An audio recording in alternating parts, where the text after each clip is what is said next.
ஒரு காலத்துல பிரஷ்யா அப்படின்னு ஒரு தேசம் இருந்தது. இப்போ ஜெர்மனி இருக்குல்ல, இதோட பெரும்பகுதி ஒரு காலத்துல பிரஷ்யாங்கிற பேர்ல இருந்தது. அப்போ அதுக்கு அரசரா இருந்தவர் மகா ஃப்ரெடரிக், அதாவது ஃப்ரெடரிக் தி கிரேட் அப்படின்னு சொல்லுவாங்க. அந்த ராஜாவுக்கு ஒரு சந்தேகம். நாம பல வகையான வரிகளை விதிச்சு வசூல் பண்றோம், அப்படி பண்ணி வருமானம் குறைஞ்சிக்கிட்டே போகுதே, இதுக்கு என்ன காரணமா இருக்கும்? இதுதான் அவருக்கு ஏற்பட்ட சந்தேகம். ஒரு சமயம் அந்த அரசர் தம்முடைய அமைச்சர்களையும் பிரபுக்களையும் தளபதிகளையும் கூப்பிட்டு ஒரு விருந்து வச்சார். விருந்து முடிஞ்சதும் அவங்கள பார்த்து இந்த சந்தேகத்தை கேட்டார். வரிகள் அதிகமா விதிச்சு வருமானம் குறையறதுக்கு என்ன காரணம் அப்படின்னு கேட்டார். பல பேருக்கு இதுக்கு சரியா பதில் சொல்ல தெரியல. அனுபவசாலியான ஒரு தளபதி எழுந்திருச்சார். அரசே, அது எப்படிங்கிறத இப்போ உங்களுக்கு காட்டுறேன்னார். உடனே ஒரு பெரிய பனிக்கட்டி ஒன்றை தன்னுடைய கையில் எடுத்தார். அதை அப்படியும் எப்படியும் திருப்பி பார்த்தார். அப்புறம் அடுத்தவர்கிட்ட கொடுத்தார். அவர் அதை அப்படியும் இப்படியும் திருப்பி பார்த்துட்டு அடுத்தபடியா இருந்தவர்கிட்ட கொடுத்தார். இப்படியே இதை ஒவ்வொருத்தரா பார்த்துட்டு ஒவ்வொரு கையா மாறி கடைசியில மன்னர் கைக்கு போய் சேர்ந்தது. மன்னர் கைக்கு அந்த பனிக்கட்டி போய் சேர்ந்தப்போ அது கொஞ்சம் கொஞ்சமா உருகி ஒரு பட்டாணி கடலை சைஸுக்கு ஆயிட்டுது. மன்னர் யோசனை பண்ணார், வரி அதிகமா போட்டாலும் வந்து சேர்றது குறைவா இருக்கிறதுக்கு என்ன காரணம் அப்படிங்கிறது அவருக்கு புரிஞ்சு போச்சு. காலம்தான் மாறிட்டு இருக்கே தவிர இந்த கையூட்டு வாங்குற பழக்கம் மாறினதாக தெரியல. இன்னொரு ராஜா இருந்தார். அவர் தன்னுடைய ராஜாங்கத்துல லஞ்ச ஊழலே சுத்தமா இருக்கக்கூடாது அப்படின்னு நினைச்சார். அவர்கிட்ட பல்வேறு துறைகளுக்கும் பொறுப்பா இருந்த பல பேரும் ரொம்ப சுத்தமாகவும் நேர்மையாகவும் இருந்தாங்க. ஒரே ஒருத்தர் மட்டும் எல்லார்கிட்டையும் லஞ்சம் வாங்கிட்டே இருந்தார். அவரை வேற வேற துறைகளுக்கு மாத்தி பார்த்தாரு. அந்த ராஜா என்னென்னமோ பண்ணி பார்க்கறாரு. எந்த வேலையை கொடுத்தாலும் அதுலேயும் லஞ்சம் வாங்கறதுக்கு ஒரு வழியை உண்டு பண்ணிக்குவார் அந்த ஆள். ராஜாவுக்கு இது ஒரு பெரிய தலைவலியா போட்டுது. இவர் என்ன பண்றது, இவருக்கு என்ன வேலையை கொடுக்கறது, கொஞ்சம் கூட லஞ்சம் வாங்கறதுக்கு சான்ஸே இல்லாத ஒரு வேலையை கொடுக்கணும் அப்படின்னு திட்டம் போட்டார். ஒரு நாள் அவருக்கு அந்த உத்தரவும் போட்டுட்டார். அதாவது அவருக்கு என்ன வேலைன்னா, கடற்கரையில தான் அவருக்கு ஆபீஸ். அங்கேயே இருந்துக்க வேண்டியது. தினமும் எத்தனை கடல் அலை கரையில வந்து மோதுது அப்படிங்கிறத கணக்கெடுத்து ராஜாவுக்கு தெரிவிக்க வேண்டியது. இதுதான் அவருக்கு வேலை. பேசாம அலையை எண்ணிட்டு உட்காந்துருக்கிட்டோம், அப்போவாவது அவர் லஞ்சம் வாங்குற சந்தர்ப்பம் இல்லாமல் போயிடும் அவருக்கு அப்படின்னு நினைச்சார் ராஜா. இந்த ஆளு கடற்கரைக்கு போய் டியூட்டியில ஜாயின் பண்ணிட்டார். ஒரே மாசத்துல அங்க சொந்தமா ஒரு பிரம்மாண்டமான மாளிகை கட்டி விட்டாரு. ராஜாவுக்கு இது பெரிய ஆச்சரியமா போச்சு. அலைய என்ற வேலையில அந்த ஆள் எப்படி பணம் சம்பாதிச்சார் அப்படின்னு விசாரிச்சு பார்த்தார் அக்கம் பக்கத்துல. அந்த ஆள் என்ன பண்ணிருக்கிறாருன்னா, கடற்கரையில போய் பொறுப்பை ஏத்துக்கிட்ட உடனே அங்க இருந்த மீனவர்கள் கிட்ட எல்லாம் இந்த கரையில வந்து ஒரு நாள்ல வந்து மோதுற அலைகள் எத்தனை அப்படின்னு கேட்டிருக்காரு. அது எப்படிங்க தெரியும் இருக்காங்க அவங்க. தினமும் அந்த எண்ணிக்கை தெரியணும். நம்ம ராஜாவுக்கு தினமும் அறிக்கை அனுப்பணும், டெய்லி ரிப்போர்ட்டு. தவறுனா நீங்க இந்த கடல்ல போய் மீன் பிடிக்கிறதுக்கு ராஜாவோட அனுமதி கிடைக்காது அப்படின்னு இருக்காரு. உடனே மீனவர்களும் பயந்து போட்டாங்க. கடலுக்கு போறதுக்கு அனுமதி இல்லைன்னா பட்டினி கிடக்கிறது மாதிரி ஆயிடுமே. மெதுவா அந்த ஆளுகிட்ட போனாங்க. காதோட காதா சொன்னாங்க, ஐயா, எங்களால வந்து கடல் அலைய வந்து எண்ண முடியாது. தினமும் எங்களால முடிஞ்சதை உங்களுக்கு பணமா கொடுத்துட்றோம். நீங்க தான் ராஜா கிட்ட சிபாரிசு பண்ணி நாங்க தொடர்ந்து மீன் பிடிக்கிறதுக்கு அனுமதி வாங்கி கொடுக்கணும் அப்படின்னு வேண்டிக்கிட்டாங்க. பணம் தினமும் வந்து சேர ஆரம்பிச்சுட்டுது. பதவியில மற்ற பதவியோட இந்த பதவி எவ்வளவோ மேல் அப்படின்னு நினைச்சுட்டான் அந்த ஆள். அது மட்டும் இல்ல, தயவு பண்ணி என்னை இந்த இடத்த விட்டு மாத்தி விடாதீங்க சார் அப்படின்னு வேற கேட்க ஆரம்பிச்சுட்டானா. இயேசுநாதர்கிட்ட ஒருத்தர் வந்து கேட்டாராம், இயேசுவே, என்னை எவ்வளவு நேசிக்கிறீர்கள் அப்படின்னு. அவர் தன்னுடைய இரு கைகளையும் அகல விரித்து இவ்வளவு என்று சொல்லி சிலுவையில் உயிர் நீத்தார் அப்படின்னு சொல்லுவாங்க. அதாவது அந்த நேசிப்புக்கு எல்லை கிடையாது, அதே போல மன்னிப்புக்கும் எல்லை கிடையாது. இது இயேசுநாதர் சொல்லி கொடுத்த ஒரு பாடம். இயேசுனுடைய சீடர்கள்ல ஒருத்தன் பீட்டர், அவன் ஒரு நாள் இயேசுநாதர்கிட்ட கேட்டிருக்கான், இயேசுவே, நான் வந்து என்னுடைய தம்பி கிட்ட அடிக்கடி சண்டை போட்டுக்கிட்டு இருக்கேன், என்னுடைய சகோதரன் கூட. அவனை நான் எத்தனை தடவை மன்னிக்கிறது? ஏற்கனவே 7 தடவை அவனை மன்னிச்சுட்டேன் அப்படின்னு சொல்லியிருக்கிறான். அப்போ இயேசு சொன்னாராம், மன்னிக்கிறதுக்கு எத்தனை தடவைங்கிற கணக்கெல்லாம் கிடையாது. எத்தனை தடவை உன்னுடைய சகோதரன் உன்னை கோபப்படுத்துகிறானோ அத்தனை தடவை நீ மன்னிக்கிறதுக்கும் தயாரா இருக்கணும், அதுதான் அப்படின்னு சொன்னாராம். அப்போ இவனுக்கு ஒன்றும் புரியல. இது என்ன, அவன் தப்பு பண்ணிக்கிட்டே இருப்பான், நாம மன்னிச்சுக்கிட்டே இருக்கிறதா அப்படிங்கிறது மாதிரி குழப்பமா இருந்திருக்கிறான். அப்போ இயேசுநாதர் தன்னுடைய சீடன் பீட்டர் கிட்ட ஒரு கதை சொன்னாராம். அந்த கதை இன்றைக்கு நாம வந்து எல்லாரும் சிந்தித்து பார்க்க வேண்டிய ஒரு கதை. அதாவது மன்னிப்பை விரும்புகிறவர்கள் மன்னிக்கவும் தயாராக இருக்க வேண்டும் அப்படிங்கிறது தான் அந்த கதையினுடைய தத்துவம். அந்த இயேசுநாதர் சொன்ன கதை என்னன்னா, ஒரு மன்னர் இருந்தார். அவர் ஒரு நாள் அரண்மனையில் உட்காந்து கணக்கு வழக்குகள்லாம் பார்த்துக்கிட்டு இருந்தார். நம்ம அரண்மனையிலேருந்து யார் யார் அரசாங்க கடன் வாங்கியிருக்கிறாங்க, யார் யார் திருப்பி செலுத்தி இருக்கிறாங்க அப்படிங்கிற விவரத்தையெல்லாம் பார்த்துக்கிட்டு இருந்தார். அப்போதான் புரிஞ்சுது, அந்த அரண்மனையில் வேலை செய்கிற ஒருத்தனே அரசாங்க கடன் ஒரு வாங்கியிருக்கிறான். எவ்வளவு? 10,000 பொற்காசுகள் வாங்கியிருக்கான் கடன். இந்த 10,000 பொற்காசுகளை திருப்பி செலுத்தலை அரசாங்கத்துக்கு. இது மன்னர் கவனத்துக்கு வந்தது. உடனே நம்ம அரண்மனையில் இருக்கிறவனே அரசு கடன் வாங்கி திருப்பி செலுத்தாமல் இருக்கான், அவனை கூப்பிட்டு வாங்கன்னு சொல்லி கூப்பிட்டுட்டு வந்தாங்களாம். விசாரிச்சிருக்கிறாங்க, என்னப்பா நீ எவ்வளவு ஒன்று? ஆமாங்க 10,000 பொற்காசுகள் வாங்கியிருக்கிறேன், இன்னும் திருப்பி கட்டலைன்றிருக்கான். உடனே அவர் மன்னர் சொல்லியிருக்கிறார், நம்ம சட்டத்திட்டப்படி நீ உடனே பணத்தை திருப்பி கட்டிடு. அப்படி உன்னால் கட்ட முடியலன்னா உன்னுடைய வீடு வாசல் சொத்து சுகம் எல்லாத்தையும் விற்று அந்த பணத்தை அரசு கருவூலத்தில் சேர்த்துக்கிறதுக்கு நானே ஏற்பாடு பண்ணிடுறேன் அப்படின்னு அந்த மன்னர் சொன்னாராம். இவன் அப்படியே அதிர்ச்சி ஆகிட்டான். அப்படியே பொத்துன்னு காலில் விழுந்தானா. மன்னா என்னை மன்னிச்சுங்க, என்னால் முடியல, எனக்கு மன்னிப்பு கொடுங்க அப்படின்ட்டுருக்கான். உடனே அவர் எழுந்திரிச்சு, சரி நீ மன்னிப்பு கேட்டுவிட்ட, அதனால் உன்னை மன்னிக்கிறேன், நீ பணம் கட்ட வேண்டாம் அப்படின்னு சொல்லி அந்த மன்னர் அவனை விட்டுட்டாராம். பணத்தையும் தள்ளுபடி பண்ணிட்டார், நீ திருப்பி கட்ட வேண்டான்னு. இவனுக்கு ரொம்ப மகிழ்ச்சி. அதனால ரொம்ப உல்லாசமாக வந்துகிட்டு இருக்கிறான். தெருவில் வந்துகிட்டு இருக்கிறப்ப இவங்கிட்ட கடன் வாங்கின ஒருத்தன் எதுக்கு வந்துகிட்டு இருக்கான். அவன் இவங்கிட்ட ஒரு 100 பொற்காசுகள் கடன் வாங்கியிருக்கான். அவன் வந்தான், இவன் போய் அவன் சாட்டையை பிடிச்சிக்கிட்டான், நீ எப்படா என் கடனை திருப்பி கொடுக்க போறேன்னு. அவன் இப்போ முடியல, கொஞ்சம் பொறுத்துக்கா, அப்புறம் தாரேன் இருக்கான். அதெல்லாம் முடியாது, நீ கொடுத்து தான் ஆகணும் அப்படின்னு இவன் புடிவமாக சொல்கிறான். இப்போ நிலைமையை பாருங்க, இவன் ஏற்கனவே இவன் 10,000 பொற்காசுகள் அரசாங்கத்தில் கடன் வாங்கினா அதுக்கு மன்னிச்சு விட்டுட்டார் இவனை. ஆனால் இவன் இன்னொருத்தனை மன்னிக்கிறதுக்கு தயாராக இல்லை. இவங்கிட்ட கடன் வாங்கின இன்னொருத்தன் 10 பொற்காசுகள், அவனை மன்னிக்க தயாராக இல்லை. அவனை கொண்டு போய் நீதிமன்றத்தில் கொண்டு போய் நிறுத்தி தண்டனை வாங்கி கொடுத்துட்டான். நீதிபதி என்ன சொன்னார், அந்த இவன் வாங்கின பொற்காசுகளை திருப்பி கட்டுற வரைக்கும் ஜெயிலில் இருக்கணுங்கிறது தீர்ப்பு. ஆனால் உடனே அரசர் காதில் வந்து விழுந்தது. சொல்லிட்டாங்க, உங்ககிட்ட மன்னிப்பு வாங்கிட்டு போனானே ஒருத்தன், அவன் இன்னொருத்தனை மன்னிக்கிறதுக்கு தயாராக இல்லை, அவனை கொண்டு போய் ஜெயிலில் அடைச்சிட்டான் அப்படின்னு. உடனே மன்னர் பார்த்தார், இவனை மறுபடியும் கூப்பிட்டு வர சொன்னார். தபாரப்பா, நான் உன்னை மன்னிச்சு விட்டேன், ஆனால் நீ இன்னொருத்தனை மன்னிக்கிறதுக்கு தயாராக இல்லை, அதனால் என்னுடைய தீர்ப்பையும் மாத்துறேன், நீயும் அரசு கடன் தீர்ற வரைக்கும் ஜெயிலில் தான் இருக்கணும் அப்படின்னு சொல்லி ஜெயிலுக்கு அனுப்பிச்சிட்டாராம். இப்படி ஒரு கதையை இயேசுநாதர் தன்னுடைய சீடருக்கு சொன்னதாக ஒரு வரலாறு. அது என்ன, அதிலிருந்து நாம் புரிந்து கொள்ள வேண்டியதுன்னா, நாம் மன்னிக்கப்படணும்னு நாம் விரும்புகிறோம்னா நாம் இன்னொருத்தரை மன்னிக்கிறதுக்கு தயாராக இருக்கணும். அதனால் நாம் இன்னொருத்தரை யாரையும் மன்னிக்க மாட்டோம், ஆனால் என்ன இன்னொருத்தர் மன்னிக்கணும் அப்படிங்கிறது மாதிரி செய்யக்கூடாதுன்னு சொல்லுவாங்க. அது மாதிரி நாம் இப்போ இது தப்பாக புரிஞ்சுக்கிறவங்களும் இருக்கிறாங்க. பாவம் மன்னிப்புங்கிறதுலாம் எதுக்குன்னா, அதாவது மறுபடியும் பாவம் செய்யாமல் இருக்கிறதுக்காக தான். அதான் மன்னிக்கிறாரே அப்படிங்கிறதுக்காக மறுபடியும் பாவம் பண்ணிட்டு இருக்கிறது இல்லை. அதான் ஒருத்தர் கேட்டாராம், பாவத்திலிருந்து மன்னிப்பு கிடைக்கணும்னா நீ என்ன செய்யணும் அப்படின்னு கேட்டிருக்காரு. அதுக்கு அவன் சொல்லியிருக்கிறான், நான் முதல்ல பாவம் செய்யணும், அப்போதானே மன்னிப்பு கிடைக்கும் அப்படின்னு நானா. இப்படிப்பட்டவர்கள் தான் இன்னைக்கு உலகத்தில் அதிகமாக இருக்கிறாங்க. அதனால் இந்த மன்னிப்பின் மகத்துவங்கிறது இயேசுநாதர்கிட்ட தான் நாம் புரிஞ்சுக்கணும். அந்த இயேசு சொன்ன அந்த மன்னிக்கிற மனோபாவம் இருந்தால் இன்னைக்கு உலகம் பூராவும் அமைதி பூங்காவாக இருக்கும். அதில் ஒன்றும் ஆச்சரியமே இல்லை, அதில் ஒன்றும் சந்தேகமும் இல்லை. அதனால் மன்னிக்கிற மனோபாவத்தை நாம் எல்லாரும் நமக்குள்ளே வளர்த்து கொள்ள வேண்டும் அப்படிங்கிறது தான் நாம் இன்றைக்கு எல்லோரும் சிந்தித்து பார்க்க வேண்டிய ஒரு செய்தி. ஒருத்தர் மனசில் நிம்மதி இல்லாமல் உட்காந்துருந்தார். என்ன சார் விஷயம் அப்படின்னு விசாரித்தேன். அகலக்கால் வச்சுட்டேன், அதுதான் அவதிப்படுறேன்னார். விவரமாக சொல்லுங்கன்னு. வீடு கட்டணும்னு ஆரம்பித்தேன், வேலை பாதியிலேயே நிற்கிது, கையில் பணம் இல்லை அப்படின்னார்.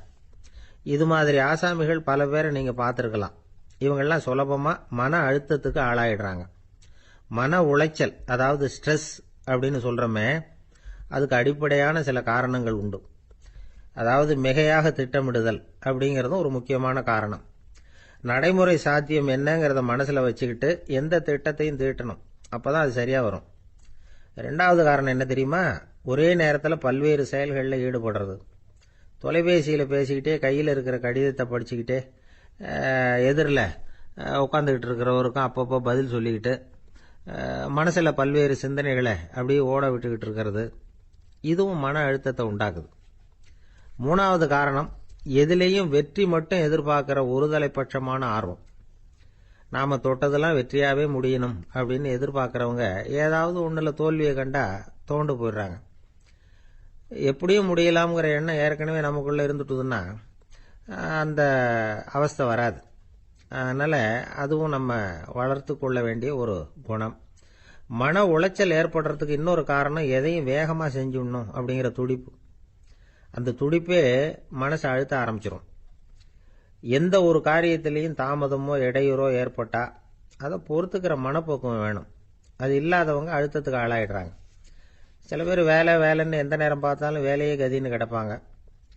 பொழுதுபோக்குக்கோ உடற்பயிற்சிக்கோ குடும்பத்தில் உள்ளவங்க அல்லது நண்பர்கள் கூட கலந்துரையாடவோ கொஞ்சம் கூட நேரம் ஒதுக்க மாட்டாங்க. இந்த சுபாவம் மன அழுத்தத்தை உண்டு பண்ணும். இதையெல்லாம் புரிஞ்சுக்கிட்டு அதிலிருந்து விடுபடுறது எப்படின்னு யோசிக்கணும். வல்லுநர்கள் இது தொடர்பாக சில யோசனைகளை சொல்லி வச்சிருக்கிறாங்க. அது என்னன்னா, வாழ்க்கைங்கிறது பிரச்சனைகளால் பின்னப்பட்ட ஒன்று. அது எப்பவுமே முடிவடையாத ஒரு தொடர்கதை அப்படிங்கிறத முதல்ல நாம் புரிஞ்சுக்கணும். ஒரே நேரத்தில் ஒரு காரியத்தில் மட்டுமே நாம் கவனம் செலுத்தணும். அடுத்தவங்க காரியத்தில் தலையிடக்கூடாது. எதையும் பேச ஆரம்பிக்கிறதுக்கு முன்னாடி நம்மை நாமே கேட்டுக்க வேண்டிய கேள்வி 2. 1, நான் சொல்ல போகிறது ரொம்ப முக்கியமானதா? 2வது, நான் சொல்கிறத அவங்க கேட்கறதுக்கு ஆசைப்படுறாங்களா? நான் பேசுறதுக்கு அது சரியான நேரம் தானா? இதை யோசித்து பார்த்ததுக்கப்புறம் எதையும் பேச ஆரம்பிக்கணும். முடிஞ்ச அளவுக்கு வளைந்து போகிற சுபாவத்தை வளர்த்துக்கணும்.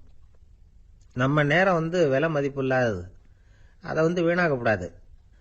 சிரிக்க தெரியலனாலும் பரவாயில்ல, முகத்தில் கொஞ்சம் புன்முறுவலாவது காட்டணும். இதெல்லாம் ரொம்ப முக்கியம். அடுத்தவங்க ஏதாவது செஞ்சால் உடனே நன்றி சொல்ல மறக்கப்படாது. தினமும் கொஞ்சம் நேரத்தை தனிமையில் செலவு பண்ணணும். மன உளைச்சலிருந்து விடுபடுறதுக்கு 3 முக்கிய வழிகள் சொல்கிறாங்க. அதை சுருக்கமாக ரெட் அப்படின்னு சொல்கிறாங்க. RED ஆங்கில எழுத்தில். அந்த முதல் எழுத்து R, அது என்னன்னா ரிலாக்ஸேஷன், அதாவது இடை ஓய்வு. 2வது E எக்ஸர்சைஸ், உடற்பயிற்சி. 3வது டயட், திட்டமிட்ட உணவு முறை. அதனால் தியானம், மூச்சு பயிற்சி இதெல்லாம் இந்த இடை ஓய்வுக்கு வழிகள். எந்த வேலையையும் தொடர்ந்து செய்யக்கூடாது. எல்லார்கிட்டையும் கலகலப்பாக பழகணும். மாதத்துக்கு ஒரு நாளாவது குடும்பத்தோடு வெளியில் போயிட்டு வரணும். சுலபமான உடற்பயிற்சிகளை செய்யலாம். உடற்பயிற்சிங்கிறது நமக்காக நாம் செய்கிற ஒரு நீண்டகால முதலீடு அப்படின்னு சொல்லுவாங்க.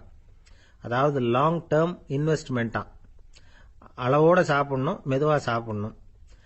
இதெல்லாம் கொஞ்சம் மனசில் வச்சுக்கிட்டு நடந்துக்கிட்டால் மகிழ்ச்சியாக வாழலாம். சில பேர் சாப்பாட்டு விஷயத்தில் ரொம்ப அக்கறை எடுத்துக்கிறது உண்டு.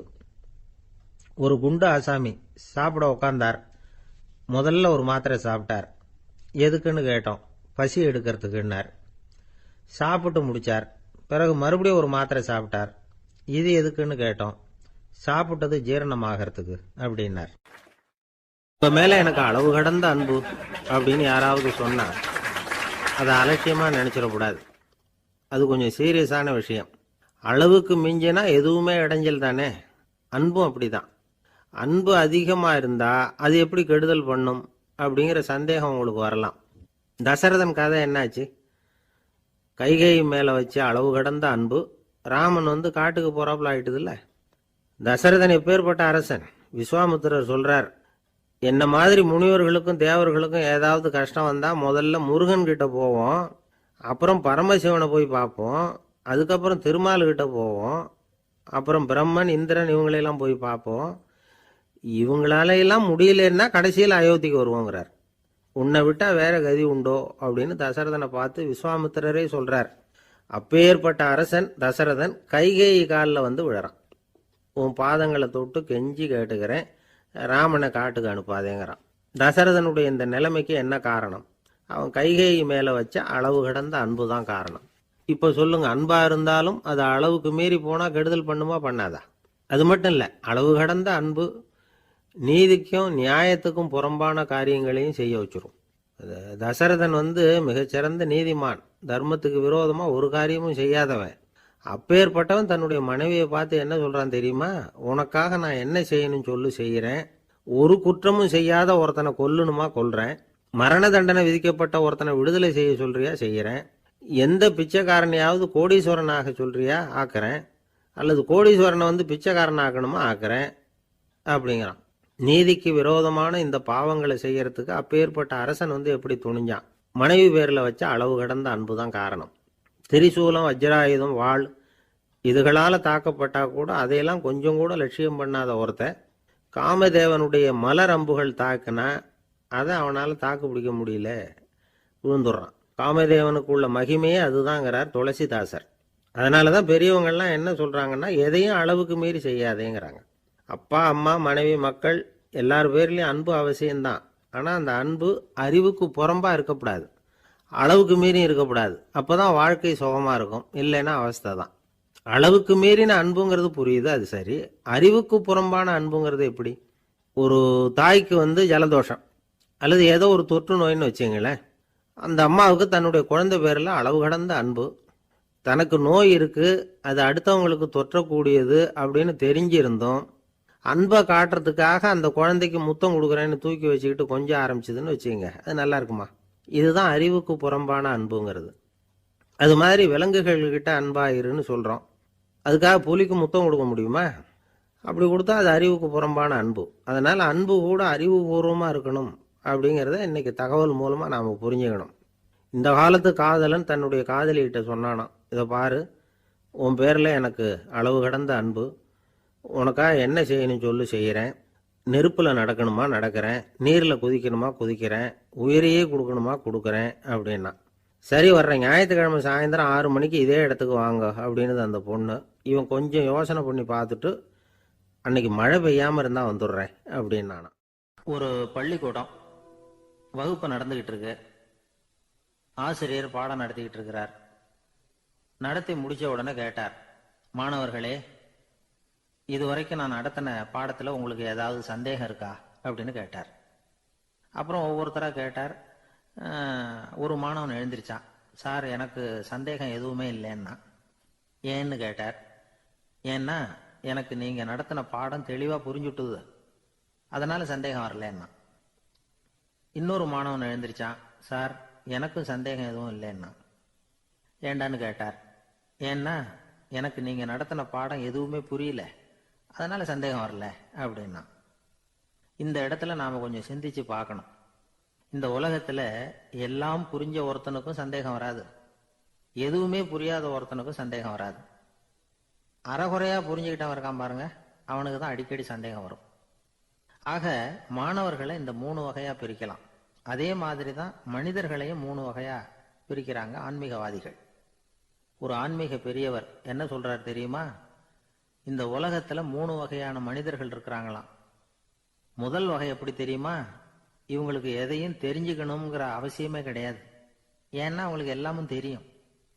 இவங்க ஞானத்தின் முழு வடிவா இருக்கிற காரணத்தினால அவங்களுக்கு எந்த சந்தேகமும் இல்லை, எந்த கேள்விகளும் கிடையாது. இந்த நிலையில இருக்கிறவன் கிருஷ்ணன். எல்லாத்துக்கும் விட தெரிஞ்சுக்கிட்ட நிலையில அவன் விடையாக மாறிவிட்டான் அப்படின்னு சொல்லுவாங்க. 2வது நிலையில இருக்கிறவன் அர்ஜுனன். இவனுக்கு எப்போ பார்த்தாலும் கேள்விதான், சந்தேகம்தான். பதில் சொல்ல சொல்ல அவனுக்கு இருக்கிற சந்தேகமும் அதிகமாகிட்டே இருக்கும், குறையவே குறையாது. அர்ஜுனன் மாதிரி உள்ளவங்க எப்பவும் கேள்வி கேட்டுக்கிட்டே இருப்பாங்க. ஒரு கேள்விக்கு விட கிடைச்சுட்டுன்னு வைங்க, உடனே இன்னொரு கேள்வி அவங்க கிட்ட இருந்து வரும். கிருஷ்ணனுடைய நிலை எப்படின்னா, அது கேள்விகளே அற்ற ஒரு நிலை. அர்ஜுனனுடைய நிலை எப்படின்னா, அது கேள்விகளை தவிர வேறு எதுவும் அற்ற ஒரு நிலை. இவங்களை தவிர இன்னொரு ஆள் இருக்கிறான், அவனுக்கும் கேள்விகள் அற்ற ஒரு நிலை தான். அவன் யாருன்னா துரியோதனன். இவனுக்கு தெரிஞ்சுக்கணுங்கிற எண்ணமே சுத்தமாக கிடையாது. ஆவலே இல்லைங்கிறதுனால அதை புரிஞ்சுக்கணுங்கிற அவசியமும் இல்லை. அதனால அவனுக்கு கேள்விகள் அற்ற ஒரு நிலையில அவன் இருந்துகிட்டு இருக்கிறான். எல்லா பதிலும் தெரிந்து கொண்ட நிலையில கிருஷ்ணனும் கேள்விகள் அற்ற நிலையில இருக்கிறான். தெரிஞ்சுக்கணுங்கிற ஆவலே இல்லாத துரியோதனனும் கேள்விகள் அற்ற நிலையிலே இருக்கிறான். இப்படியும் இல்லாம அப்படியும் இல்லாம ரெண்டும் கெட்டான நிலையில இருக்கிறானே, அவன் தான் அர்ஜுனன். அதனால பெரியவங்கள்லாம் என்ன சொல்றாங்கன்னா, இந்த உலகத்துல அர்ஜுனன்களா இருக்கிறவங்க ஒன்று துரியோதனனா மாறிடணும், இல்லைன்னா கிருஷ்ணனா மாறிடணும். இதை தவிர வேற வாய்ப்பு இல்லை. துரியோதனன் மாதிரி உள்ளது விலங்கு நிலை, கிருஷ்ணன் மாதிரி உள்ளது தெய்வ நிலை. அர்ஜுனன் விலங்காவும் ஆக முடியல, தெய்வமாவும் ஆக முடியல. இப்படி ரெண்டும் கெட்டானா இருக்கிற வரைக்கும் இந்த கேள்விகளும் பிரச்சனைகளும் இருந்துகிட்டே தான் இருக்கும். இதுதான் பெரியவர்கள் சொல்லுகிற அனுபவ உண்மை. ஒரு ஆசிரியர் ரொம்பவும் விரிவா விளக்கமா பாடம் நடத்தின பிறகு, மாணவர்களே ஏதாவது சந்தேகம் இருந்தா கேளுங்கன்னாராம். ஒரு மாணவன் எழுந்திருச்சான். சார், எனக்கு ஒரு சந்தேகம்னா. என்னன்னு கேட்டார். இது வரைக்கும் என்ன பாடம் சார் நடத்துனீங்க அப்படின்னா அந்த பையன். இந்த உலகத்துல எத்தனை வகையான மனிதர்கள் இருக்கிறாங்க, ஒவ்வொரு மனிதனுமே ஒவ்வொரு வகை அப்படிங்கிறாங்க விஞ்ஞானிகள். மனிதர்களை 3 வகையா பிரிக்கலாம் அப்படின்னு சொல்றாங்க மெய்ஞானிகள். இவங்களை பத்திலாம் ஏற்கனவே நாம பேசியிருக்கிறோம். இப்போ டாக்டர் எட்வர்டு பேட்ச் அப்படிங்கிற நிபுணர் என்ன சொல்றாரு தெரியுமா? மனிதர்களை 7 வகையா பிரிக்கலாம்ங்கிறார். மனிதர்களின் மனநிலை அடிப்படையில் அவங்களை 7 விதமா வகைப்படுத்துறார் அவர். சரி, அது என்ன 7 வகை? முதல் வகை என்னன்னா பயந்த குணம் உள்ளவங்க. சார் ரொம்ப பயந்த சுபாவம், வீட்டில் கூட வாயே திறக்க மாட்டார், சாப்பிட போறப்ப மட்டும்தான் கொஞ்சம் வாயை திறப்பார், அப்புறம் மூடிக்குவார் அப்படின்னு சில பேரை பற்றி நாம் பேசிக்கிறது உண்டு.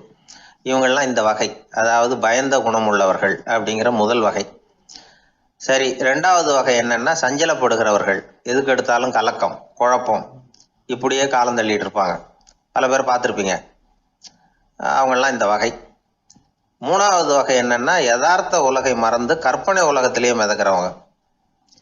இளைஞர்கள், கவிஞர்கள், இப்படி பல பேர் இருக்கிறாங்க. எப்போ பார்த்தாலும் கற்பனை உலகத்திலேயே மிதந்துக்கிட்டு இருப்பாங்க. கிட்டத்தில் போய் என்னங்க ஒரு மாதிரியா இருக்கிறீங்க அப்படின்னு கேட்டு பாருங்க, அவங்களெல்லாம் ஏதோ ஒரு அற்ப புழுவை பார்க்கறது மாதிரி அவங்கள பார்ப்பாங்க. அதுவும் அந்த வானத்து நிலாவை பாருங்கள், அது என்னை வா வான்னு கூப்பிடுது, எனக்கு சீக்கிரத்தில் ஒரு நாள் சிறகுகள் முளைக்கும், சிறகடித்து வானத்தில் பறந்து போவேன், அந்த செல்ல நிலாவை கொஞ்சிவிட்டு வருவேன், இப்படிலாம் பேசிக்கிட்டு இருப்பாங்க. கொஞ்சிறது அப்புறம் இருக்கட்டும், இப்போ கஞ்சிக்கு வழியே பாருப்பா அப்படின்னா அதை காதில் வாங்க மாட்டாங்க. நாம் ஏதோ இந்த உலகத்தை அனுபவிக்க தெரியாதவர்கள் மாதிரி நம்மளை அவங்க கவனிப்பாங்க. இப்படி ஒரு ரகம். 4வது வகை மனிதர்கள் எப்படின்னா, இவங்க தனிமை உணர்வு மிக்கவர்கள்.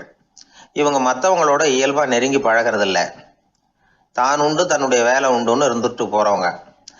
அடுத்த வீட்டில் இருக்கிறவர் யார் அப்படின்னு கேட்டா கூட அடுத்த வீடுன்னு ஒன்று இருக்கா அப்படிங்கிறது மாதிரி நம்ம முகத்தை பார்ப்பாங்க.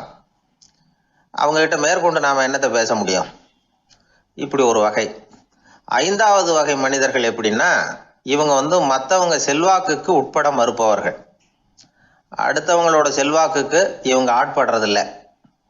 நான் யார் தெரியுமான்னு கேட்டா அதை தெரிஞ்சுட்டு எனக்கு என்ன ஆக போகுதும்பாங்க. இவங்கெல்லாம் அந்த ரகம். 6வது வகை மனிதர்கள் எப்பவும் எதுலேயும் பற்றில்லாம இருக்கிறவங்க. இது ஒரு துறவு மனப்பான்மை. இயல்பாகவே சில பேர் இப்படி உண்டு, அவங்களுக்கு எதுலேயும் ஒரு ஈடுபாடு இருக்காது. அப்படிப்பட்டவங்கெல்லாம் 6வது வகை. 7வது வகை மனிதர்கள் மற்றவங்க கவலையை தன்னுடையதாக ஆக்கிக்கிட்டு கவலைப்படுறவங்க. இவங்கெல்லாம் மகாத்மாக்கள். தாம் வேறு அடுத்தவங்க வேறு அப்படிங்கிற எண்ணம் இவங்களுக்கு வர்றதில்லை. அதனால் அடுத்தவங்களுக்கு ஒரு துன்பம் வந்ததுன்னா இவங்களால சும்மா இருக்க முடியறதில்லை. ஆகக்கூடி இப்படி 7 விதமான மனிதர்களை அடையாளம் காட்டுறார் அந்த நிபுணர். இதில் நாம் எந்த வகையில் வர்றோம் அப்படிங்கிறத நாம தான் அடையாளம் கண்டுபிடிக்கணும். எனக்கு தெரிஞ்ச ஒரு மனிதர் உண்டு. அவர் ஒரு வித்தியாசமான வகை. எதையும் நடைமுறை சாத்தியமாக சிந்திக்கிறவர். எப்பவும் அடுத்தவங்களும் நல்லா இருக்கணும், நாமும் நல்லா இருக்கணும் அப்படின்னு ஆசைப்படுறவர். அவருக்கு ஒரு சமயம் திடீர்னு உடம்பு சுகம் இல்லாமல் போயிட்டுது. டாக்டர்கிட்ட போனார், பணம் கொடுத்தார், வைத்தியம் பார்த்துக்கிட்டார். அவர் எழுதி கொடுத்த மருந்து சீட்டை வாங்கினார். ஒரு மருந்து கடைக்கு போனார், பணம் கொடுத்தார், மருந்து வாங்கினார். அதை எடுத்துகிட்டு வீட்டுக்கு வந்தார். அதுக்கப்புறம் அந்த மருந்து அவர் சாப்பிடணும்ல, சாப்பிடவே இல்லை, அப்படியே சும்மா வச்சுட்டார். அவரை பார்த்து கேட்டேன், ஏன் சார் இப்படி பண்ணுறீங்க, வீண் செலவு தானே இது, நீங்கள் ஏன் டாக்டர்கிட்ட போய் பணம் செலவு பண்ணுனீங்கன்னு கேட்டேன். அவர் சொன்னார், டாக்டர் வாழணும் இல்லையா, அதனால தான் அப்படின்னார். சரி, அப்புறம் ஏன் மருந்து வாங்கினீங்க அப்படின்னு கேட்டேன். மருந்து கடைக்காரர் வாழணும் இல்லையா, அதனால தான் அப்படின்னார். சரி, அப்புறம் ஏன் வாங்கின மருந்து சாப்பிடாம வச்சுட்டீங்க அப்படின்னதுக்கு, நான் வாழணும் இல்லையா அதனால தான் அப்படின்னார். இவர் வாழ்க்கையை புரிஞ்சுக்கிட்டவர். இப்படி வாழ்க்கையை புரிந்து கொண்டு வாழ தெரிஞ்சுக்கணும். எந்த வகை மனிதர் நாம் அப்படிங்கிறத புரிஞ்சுக்கிட்டு வாழ்ந்தோம்னா வாழ்க்கையில வெற்றி நிச்சயம். சீடன் வெளியூர் புறப்படுறதுக்கு தயாரா இருந்தான். ரொம்ப தூரம் போக போறான். திரும்பி வர நாளாகும். புறப்படுறதுக்கான ஆயத்த வேலைகள்ல ஈடுபட்டிருந்தான். அந்த சமயம் பார்த்து இன்னொரு சீடன் அவங்கிட்ட வந்தான்.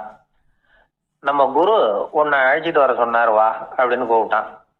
இவன் உடனே புறப்பட்டு போனான். குருநாதரை பார்த்தான். அவர் காலில் விழுந்து வணங்கினான். வணங்கிவிட்டு எழுந்திரிச்சான். அவ்வளவுதான். குரு ஏதாவது உபதேசம் பண்ணுவாருன்னு எதிர்பார்த்தான். ஆனா நடந்தது என்ன தெரியுமா? குரு அவனுக்கு ஓங்கி ஒரு அடி கொடுத்தார். எதிர்பாராம இந்த அடியை வாங்கினதும் அந்த சீடன் அதிர்ந்து போயிட்டான்.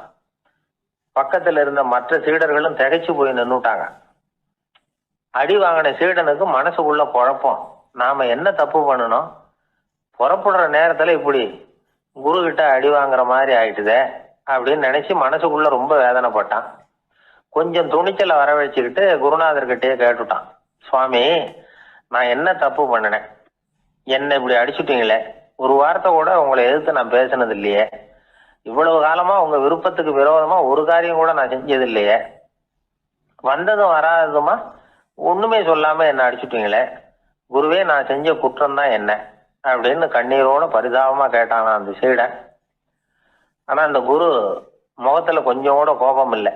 அவர் சிரிச்சுக்கிட்டே நின்றுகிட்டு இருந்தாராம். அதுக்கப்புறம் சொன்னாராம், என்னுடைய அருமை சீடனே, நீ ஒரு தவறும் பண்ணல, நான் உன்னை அடிச்சது நீ ஏதோ தப்பு பண்ணிவிட்டேங்கிறதுக்காக இல்ல, நீண்ட பயணம் போக போற, ஞாபகமா ஏதாவது கொடுத்து அனுப்ப வேணாமா, நீ ஞானம் பெற்ற பிறகுதான் திரும்பி வர போறேங்கிறது எனக்கு தெரியும், அதுக்கு பிறகு உன்னை வந்து அடிக்க முடியுமா, அதனால இப்ப கிடைச்சிருக்கிற இந்த வாய்ப்பை பயன்படுத்திக்கிட்டேன், அப்போதைக்கு இப்பவே அடிச்சுட்டேன், அவ்வளவுதான், வேற ஒண்ணும் இல்லை அப்படின்னாராம். குரு சிரிச்சுக்கிட்டே இப்படி சொல்றார். இருந்தாலும் இதுவும் ஒரு உபதேசம் தான். அதிர்ச்சிகளால வந்து விழிப்படைய வைக்கிறதும் ஒரு வழிதான். இது வந்து ஜென் வழி. பெரும்பாலும் அதிர்ச்சியின் மூலமாகவே ஞான தரிசனத்தை அருள்கிறவர்கள் தான் ஜென் குருமார்கள்.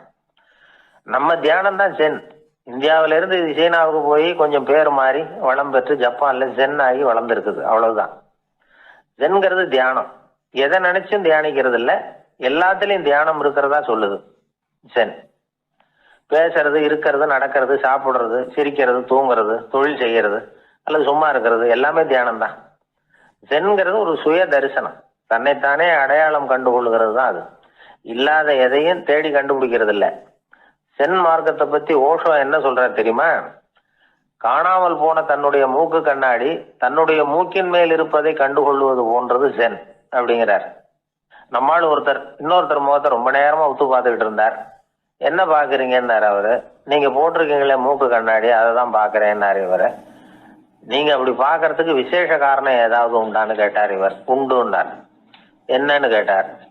நேத்திக்கு காணாம போன என்னோட மூக்கு கண்ணாடி அது அப்படின்னாராம் இவர். ஒருத்தன் தன்னுடைய நண்பனை வழியில பார்த்தான். என்னப்பா லெட்டர் போட்டுனே கிடைச்சதா அப்படின்னா. ஓ கிடைச்சதேன்னா அவன். இவன் உடனே ஏன்டா போய் சொல்ற, நான் உனக்கு லெட்டரே போடல, சும்மா தான் கேட்டேன், உடனே கிடைச்சிட்டுதுங்கிறிய அப்படின்னா. லெட்டர் போட்டேன்னு நீ போய் சொல்றப்போ அது கிடைச்சதுன்னு நான் போய் சொல்லக்கூடாதா அப்படின்னானா அவன். இப்படிப்பட்டவங்க சில பேர் இருந்தா கூட இன்னைக்கு கடிதம் மூலமா தொடர்பு கொள்ளாதவங்க இருக்கவே முடியாது. அந்த அளவுக்கு அது அவசியமான ஒன்னாயிட்டுது. இந்த அஞ்சல் அட்டைகள் எப்படி ஆரம்பமாச்சு தெரியுமா?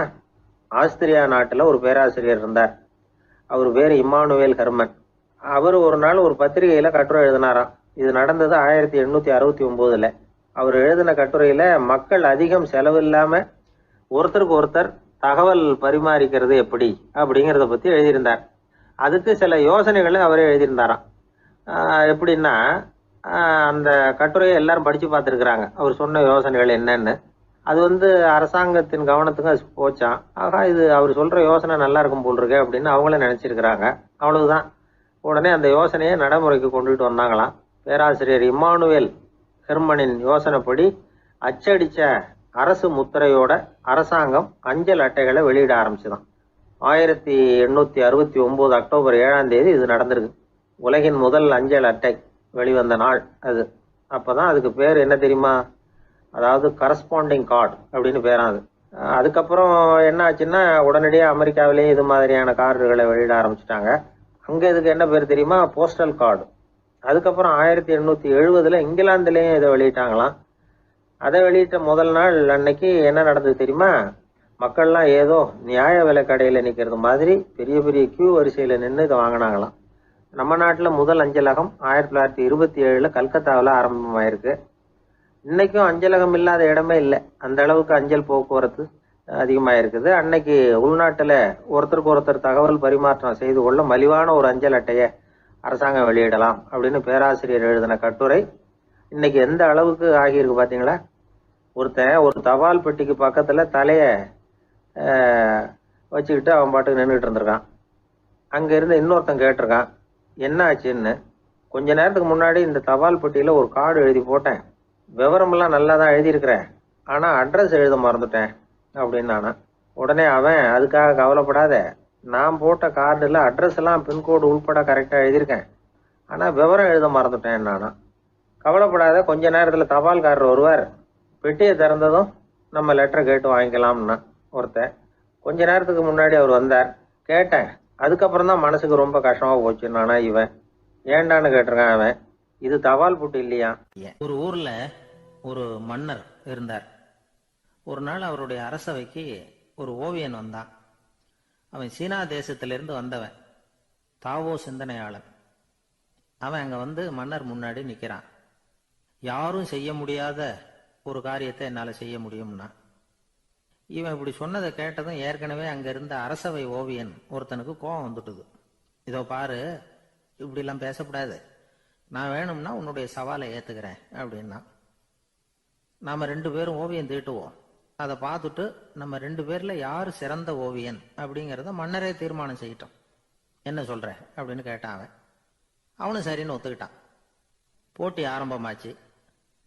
அரசர் அவங்களுக்கு 2 சுவர்களை ஒதுக்கி கொடுத்தார். 6 மாச காலம் அவகாசம் கொடுத்தார். 2 ஓவியர்களும் அவங்கவங்க வேலையை ஆரம்பிச்சாங்க. இரவு பகலா வேலை செய்ய ஆரம்பிச்சுட்டாங்க. 6 மாசம் முடிஞ்சது.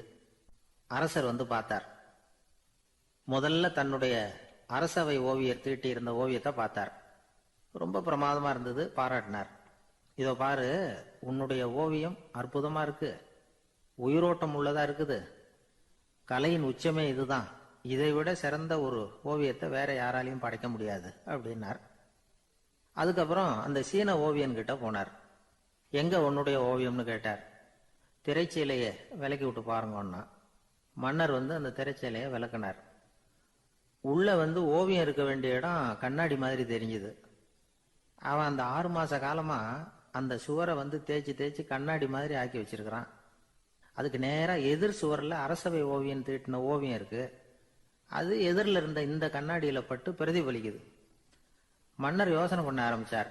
அப்புறம் அந்த சீன ஓவியனை பார்த்து கேட்டார், இதை பாரு, நீ என்னுடைய ஆளை வந்து தோற்கடிச்சுட்ட அப்படிங்கிறதுல சந்தேகம் இல்லை, ஆனாலும் எங்களை ஏமாத்தி இருக்கிற, எந்த ஓவியமும் நீ வரையிலையே அப்படின்னார். அரசே, இதுதான் உண்மையான ஓவியம், உயிருள்ள ஓவியம். இது வந்து மனோபாவங்களை பிரதிபலிக்கும், மாறுகின்ற காலங்களை அப்படியே காட்டும் அப்படின்னா அந்த சீன ஓவியன்.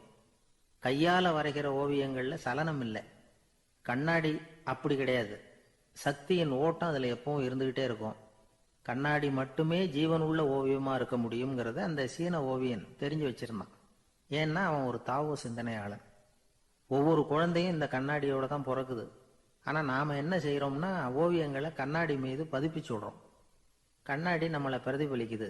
நம்முடைய அழகோ அவலட்சணமோ கண்ணாடியை பாதிக்கிறது இல்லை. ஏன்னா அதுக்கு மனம் கிடையாது. கடந்து போன வினாடியை பத்தி அது சிந்திக்கிறது இல்லை. அடுத்த கணத்தை பத்தின எதிர்பார்ப்பும் அதுகிட்ட கிடையாது. அதுதான் பற்றற்ற நிலை. மனிதனுக்கு தேவைப்படுறது அதுதான். கண்ணாடி கிட்ட இருந்து நாம வந்து கற்றுக்கொள்ள வேண்டிய பாடம் இது. வாழ்க்கையில வந்து மனிதர்களை நேசிக்கலாம், உலகின் அழகையெல்லாம் பிரதிபலிக்கலாம், ஆனா எதையும் பற்றி கொண்டு விடக்கூடாது அப்படிங்கிறது பெரியவர்கள் அறிவுரை. துயரம்ங்கிறது பற்றுக்களின் சாயை. கண்ணாடி முன்னாடி நிக்கிறப்போவெல்லாம் நமக்கு இந்த ஞாபகம் வரணுமா. ஒரு குடும்ப தலைவர் ஒரு நாள் காலையில விடிஞ்சு எழுந்திரிச்சதும் சத்தம் போட்டார். யார் இந்த கருங்குரங்கு படத்தை என் ரூம்ல கொண்டாந்து மாட்டி வச்சது அப்படின்னு கத்தினார். சமையல் கட்டில இருந்து மனைவி பதில் சொன்னாங்க, தூக்க கலக்கத்துல உளராதீங்க, நல்லா பாருங்க, அது படம் கிடையாது, முகம் பார்க்கிற கண்ணாடி அப்படின்னா. ரொம்ப பேருக்கு கூட்டத்தில் பேசுறதுன்னா பயம். நமக்கு ஒன்றும் தெரியாதுன்னு மற்றவங்க நினச்சிடக்கூடாதுங்கிற எண்ணம் தான் இதுக்கு காரணம். ரொம்ப முக்கியமான ஒரு கூட்டம்னா பயம் அதிகமாக இருக்கும். முக்கியமானவங்கள்லாம் வருவாங்களே, அவங்கெல்லாம் நம்மளை பற்றி மட்டமாக நினச்சிருவாங்களே அப்படிங்கிற பயம் வந்துடும். ஆனால் மேடை பேச்சுங்கிறது அவ்வளவு கடினமான ஒரு காரியம் இல்லைங்கிறாங்க அது சம்பந்தமான நிபுணர்கள். யாரும் பேச்சாளர் ஆகலாம், இது ஒன்றும் பெரிய கிஃப்ட் கிடையாது அப்படின்னு அவங்க சொல்கிறாங்க.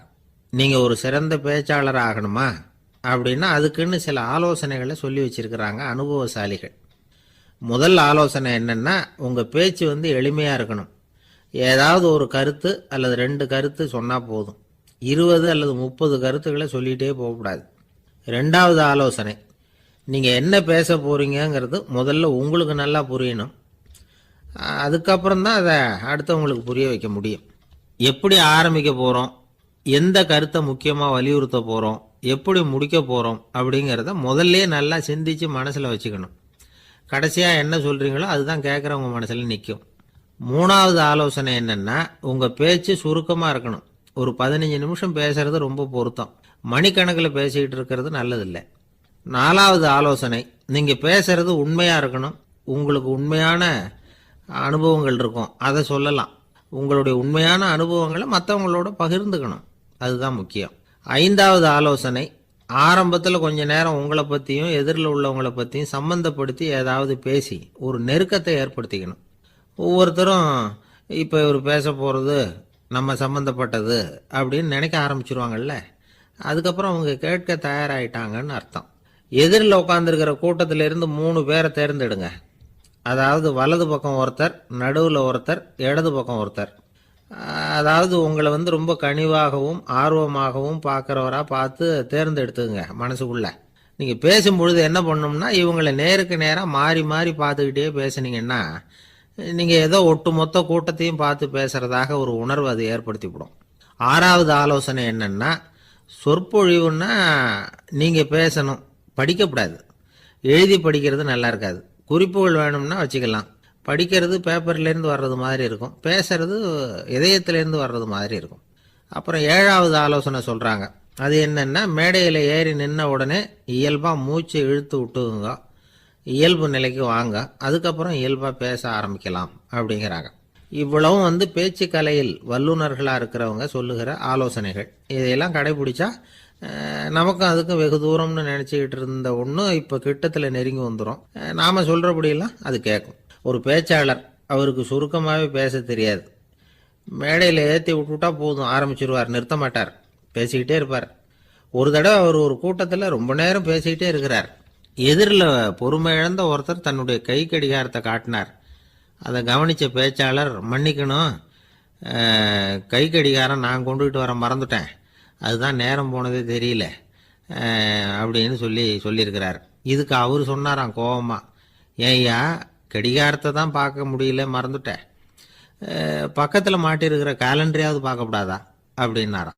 சில பேர் ஆளை பார்த்தா 60 வயசு மாதிரி தோணும், உண்மையான வயசு என்னன்னு பார்த்தா 40 அல்லது 45 சில பேரை பார்க்கறதுக்கு 45 மாதிரி தெரியும், உண்மையிலேயே 65 தாண்டி இருப்பாங்க. ஒரு மனிதனுக்கு 2 வகையான வயது உண்டுங்கிறார் ஓஷோ. அதாவது உடம்புக்குன்னு ஒரு வயசு, மனசுக்குன்னு ஒரு வயசு.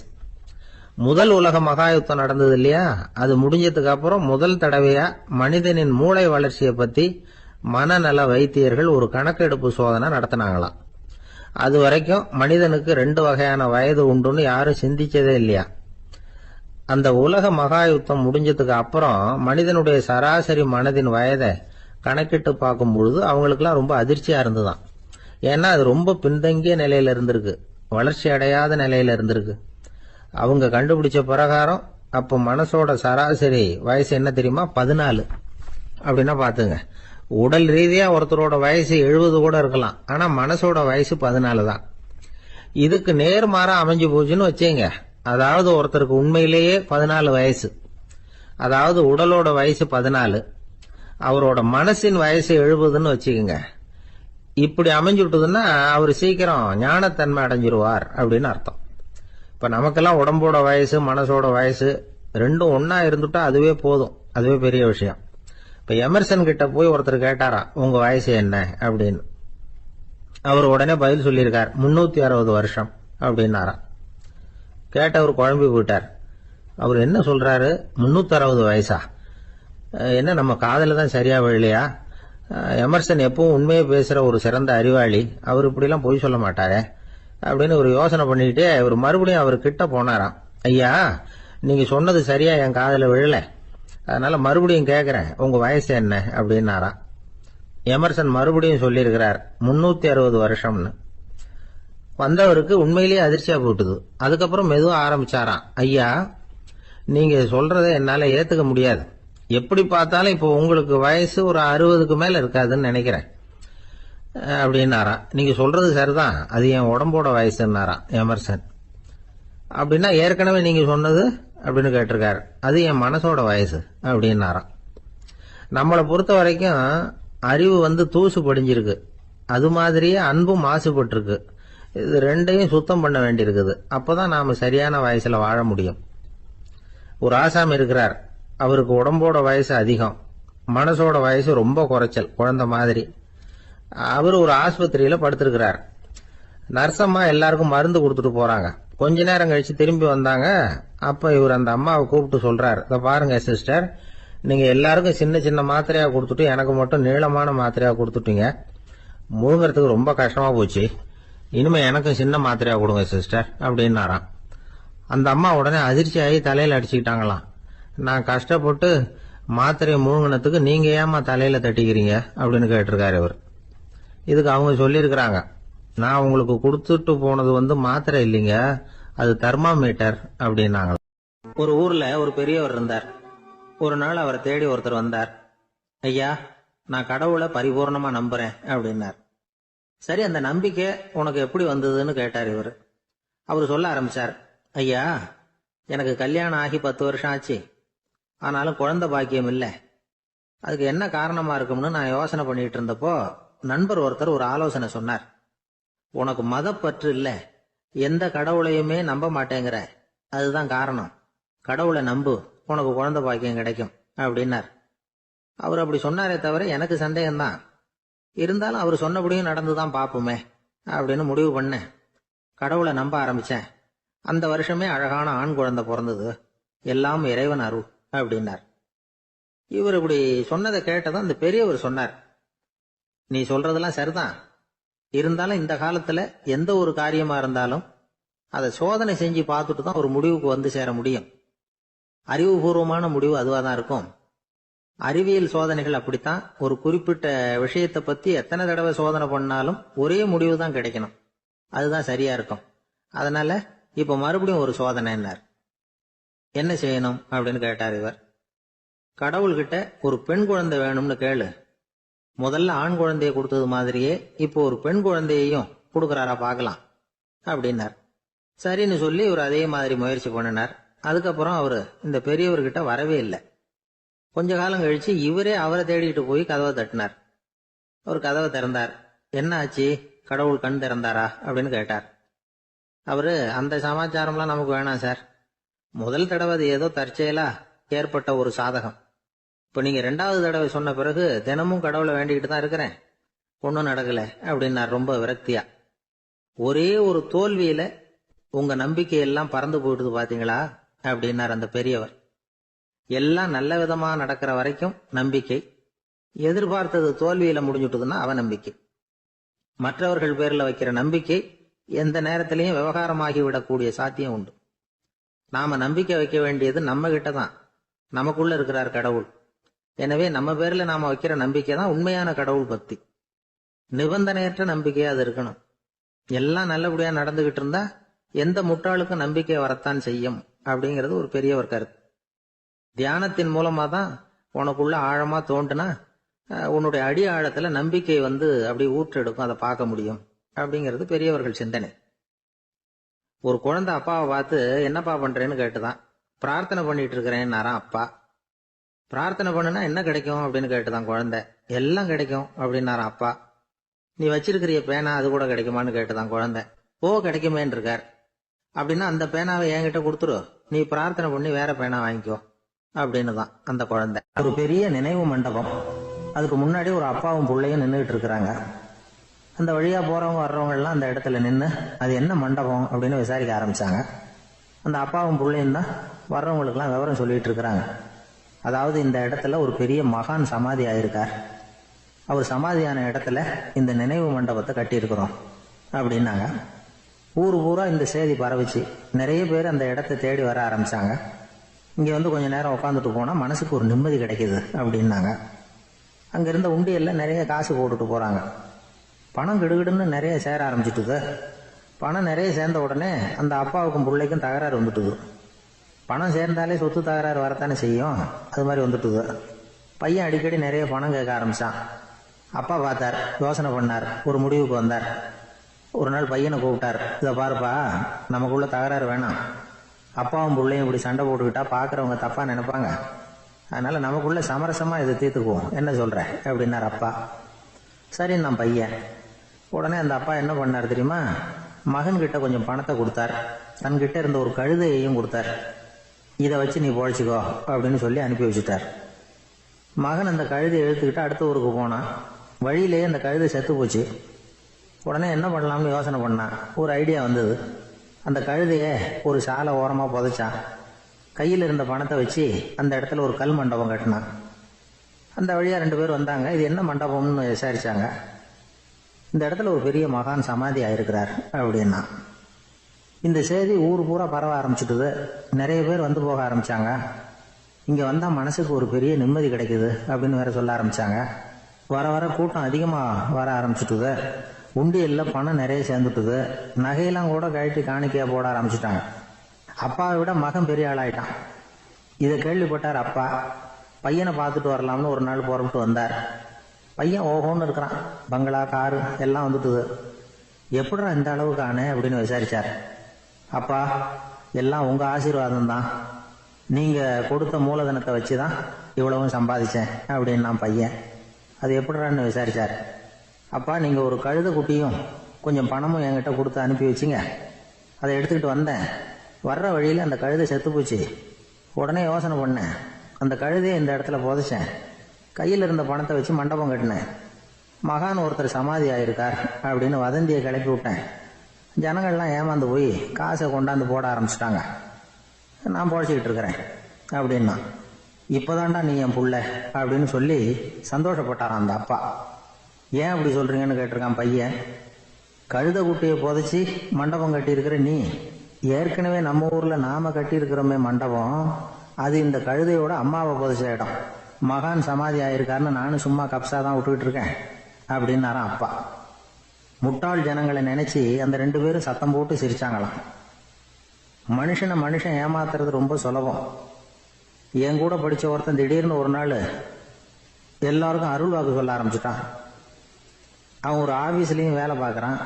ஆபீஸ்ல உள்ளவங்கெல்லாம் அவங்ககிட்ட வந்து அருள் வாக்கு கேட்கறது வழக்கம். ஒரு நாள் நான் முன்னாடி போய் உட்காந்து பேசிக்கிட்டு இருந்தேன். அப்போ அதே ஆபீஸில் வேலை பார்க்குற ஒருத்தர் அவங்ககிட்ட வந்து, சுவாமி, என் மேஜையில் வச்சிருந்த பேனா திடீர்னு காணாமல் போட்டுது, அது திரும்ப கிடைக்குமா எனக்கு அப்படின்னு கேட்டார். இவன் கண்ணை உருட்டி பார்த்துட்டு, அது உனக்கு கிடைக்காது, புதுசாக வேற ஒன்று வாங்கிக்கப்போ அப்படின்னா. சரின்னு அவர் போயிட்டார். அவர் போனதுக்கு அப்புறம் நான் மெதுவாக இவனை பார்த்து, அது எப்படிடா அது உனக்கு கிடைக்காதுன்னு அவ்வளோ உறுதியாக அவர்கிட்ட சொன்னேன் அப்படின்னு கேட்டேன்.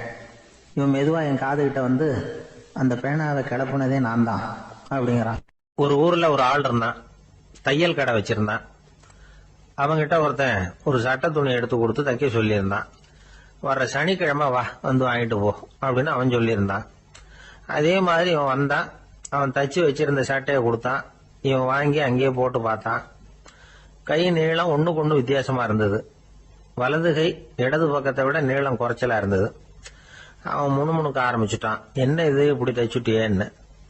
இதுக்கு அவன் சொன்னான், ஐயையோ, இதுக்காகவா சங்கடப்படுறீங்க? வலது கையை மட்டும் கொஞ்சம் உள்ள இழுத்தாப்புல வச்சுக்கிட்டீங்கன்னா சரியா போகுது. மற்றபடி அந்த சட்டையில உள்ள கலை அம்சத்தை கவனிங்க. எவ்வளவு அற்புதமா தைச்சிருக்கேன் பாருங்க.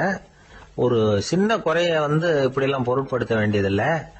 நான் சொன்னது மாதிரி கையை கொஞ்சம் உள்ள இழுத்தது மாதிரி வச்சுக்கிட்டு நடந்து போங்க, ஜோரா இருக்கும் அப்படின்னா. அவனும் யோசிச்சு பார்த்தான். சரியான யோசனையா தான் தோணுச்சு. கொஞ்சம் முயற்சி பண்ணி வலது கையை கொஞ்சம் உள்ள இழுத்து சட்டை சரியா இருக்கிறது மாதிரி பண்ணிட்டான். இப்ப மறுபடியும் ஒரு பிரச்சனை. வலது கையை உள்ள இழுத்த மாதிரி அப்படியே வச்சுக்கிட்டதும் முதுகு பக்கம் கொஞ்சம் துணி தளர்த்தியா தொங்குறது மாதிரி தெரிஞ்சது. என்ன இது, முதுகு பக்கம் துணி குவிஞ்சுட்டுதே, தொங்குதே அப்படின்னா மறுபடியும், அடடா, இதுக்காகவா கவலைப்படுறீங்க? உடம்பு அதுக்கு தகுந்த மாதிரி கொஞ்சம் வளைச்சிக்கிட்டா சரியா போடுது. இதுக்காக அந்த அழகான தையலை பிரிச்சு அதுல உள்ள கலை அம்சத்தை கெடுக்கிறதுக்கு என் மனசு இடம் தரல. எவ்வளவுக்கு தளர்த்தியா இருக்கோ அவ்வளவுக்கு கொஞ்சம் உடம்ப வளைச்சி அப்படி குனிஞ்சது மாதிரி போங்க போதும் அப்படின்னா. அதுவும் நல்ல யோசனையா தான் பட்டுது இவனுக்கு. சரின்னு சொல்லிவிட்டு புறப்பட்டான். தெருவில் இறங்கினான். கையை கொஞ்சம் உள்ள இழுத்தான். உடம்ப கொஞ்சம் முன்னால வளைச்சான். சட்டைக்கு தகுந்த மாதிரி உடம்ப பண்ணிட்டான். மெதுவா நடந்து போறான். இப்போ எதிரில் இன்னொருத்தன் வரான். இவனை பாக்குறான். இவன் போட்டிருக்கிற சட்டையை பாக்குறான். ஆஹா அற்புதம்ங்கிறான். சும்மா சொல்லக்கூடாது, ரொம்ப நல்லா இருக்கு. நிச்சயமா இது இந்த ஊர் மேல தெருவில் இருக்கிற ஒருத்தன் இருக்கானே, அவன் தச்சதா தான் இருக்கணும் அப்படின்னா. இதை கேட்டதும் அவனுக்கு ஆச்சரியம். எப்படி அவ்வளவு கரெக்டா கண்டுபிடிச்சிங்க அப்படின்னு கேட்டிருக்கான். இதுக்கு அந்த வழிபோக்கன்னு சொன்னானா, அவன் ரொம்ப கெட்டிக்காரன்.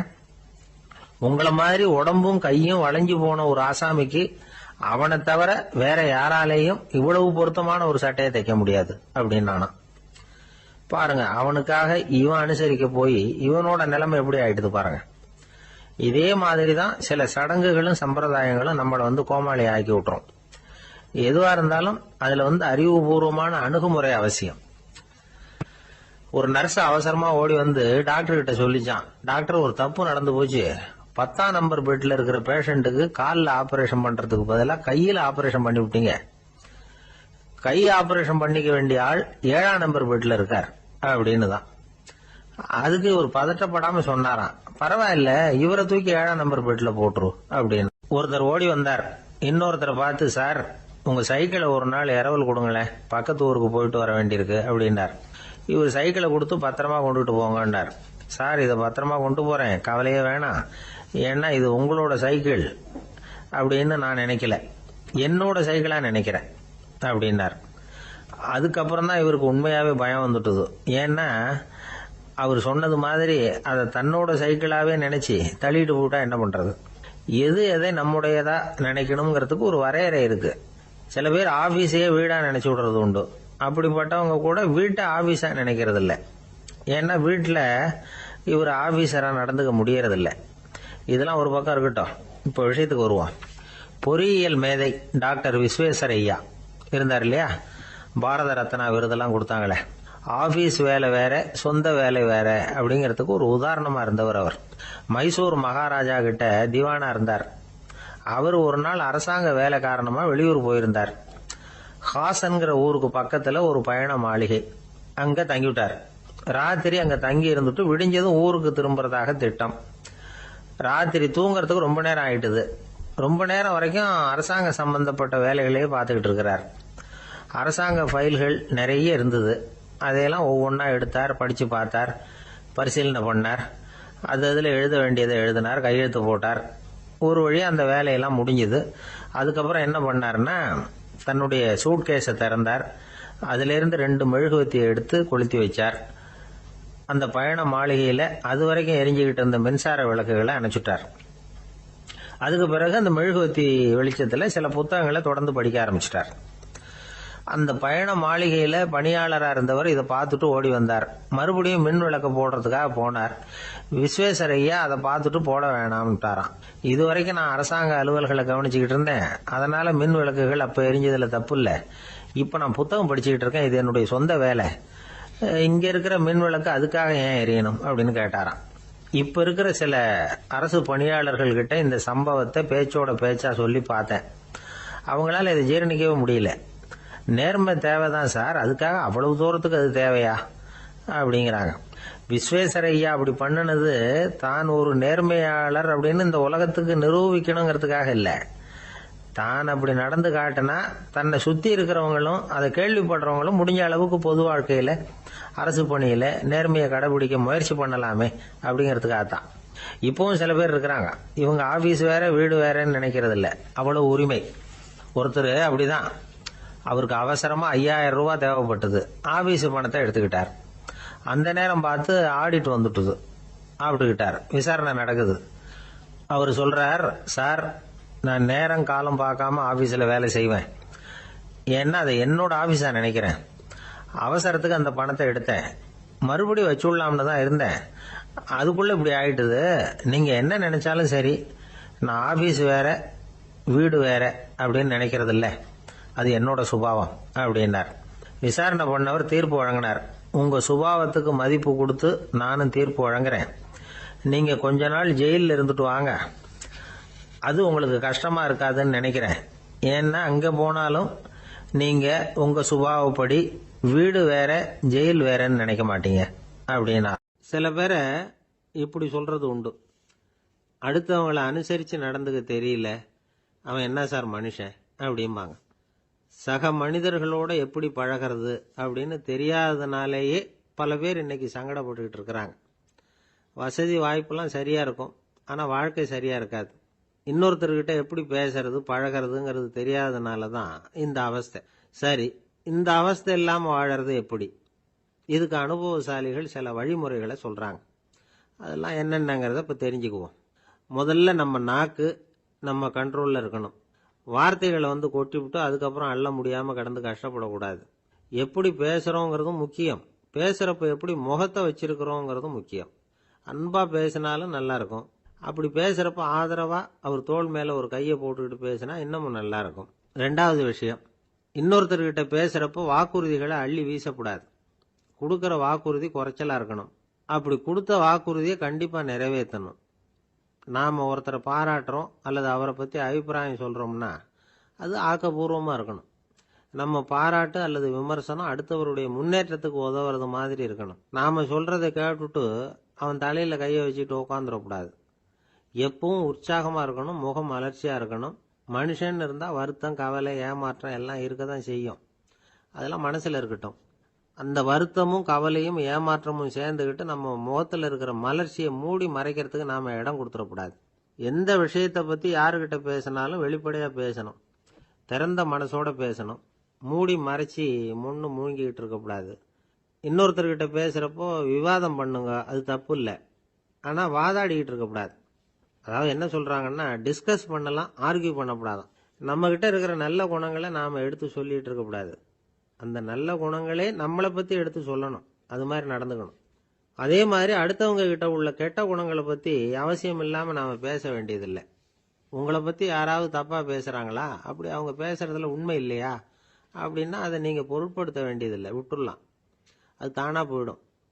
ஒரு 4-5 பேரோட பேசிக்கிட்டு இருந்தீங்கன்னா எல்லாருக்கும் முக்கியத்துவம் கொடுங்க, யாரையும் அலட்சியப்படுத்தாதீங்க. தமாஷா பேசலாம், ஆனால் அவங்க தமாஷ் அடுத்தவங்களை கேலி பண்ணுறதா இருக்கக்கூடாது. நமக்கு கிடைக்க வேண்டியது கிடைக்கலையே அப்படிங்கிற தவிப்பு நம்மகிட்ட இருக்கக்கூடாது, அது தேவையில்லை. உங்கள் செயல்பாடுகள் தெளிவாக இருக்கட்டும், பாராட்டு தானாக அவங்கள தேடிட்டு வரும். இன்னொரு மனுஷனுடைய மனசில் கௌரவமான ஒரு இடத்த பிடிக்கணும்னா நாம் இந்த குணத்தையெல்லாம் நம்மகிட்ட வளர்த்துக்கணும். இதெல்லாம் அனுபவசாலிகள் சொல்லியிருக்கிற குறிப்புகள்.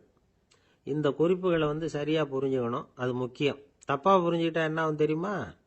இதை கேளுங்க. ஒருத்தர் வந்தார், சார் அடுத்தவங்க தோள் மேலே கையை போட்டுக்கிட்டு அன்பாக பேசணும்னு சொன்னீங்க, அப்படி தான் பேசினேன். அவர் முதுகை கூட தட்டி கொடுத்தேன், என் வேலை போயிட்டுது சார், வீட்டுக்கு அனுப்பிச்சிட்டாங்க அப்படின்னார். யாருக்கிட்ட அப்படி பேசுனீங்கன்னு கேட்டோம். என் முதலாளிகிட்ட சார் அப்படிங்கிறார் ரொம்ப சோகமாக. ஒரு சிகை அலங்கார கூடம், ரொம்ப சுறுசுறுப்பாக எல்லாரும் வேலை செஞ்சுக்கிட்டு இருக்கிறாங்க. முடிவெட்டிக்க வந்திருக்கிறவங்க நிறைய பேர், எல்லாரும் வரிசையாக உட்காந்துருக்கிறாங்க. அந்த சமயத்தில் திடீர்னு கதவை திறந்துக்கிட்டு ஒருத்தர் உள்ளே வர்றார். அவர் ஒரு பெரிய மனிதர், அவரும் முடிவெட்டிக்கிறதுக்காக தான் உள்ளே வந்திருக்கிறார்.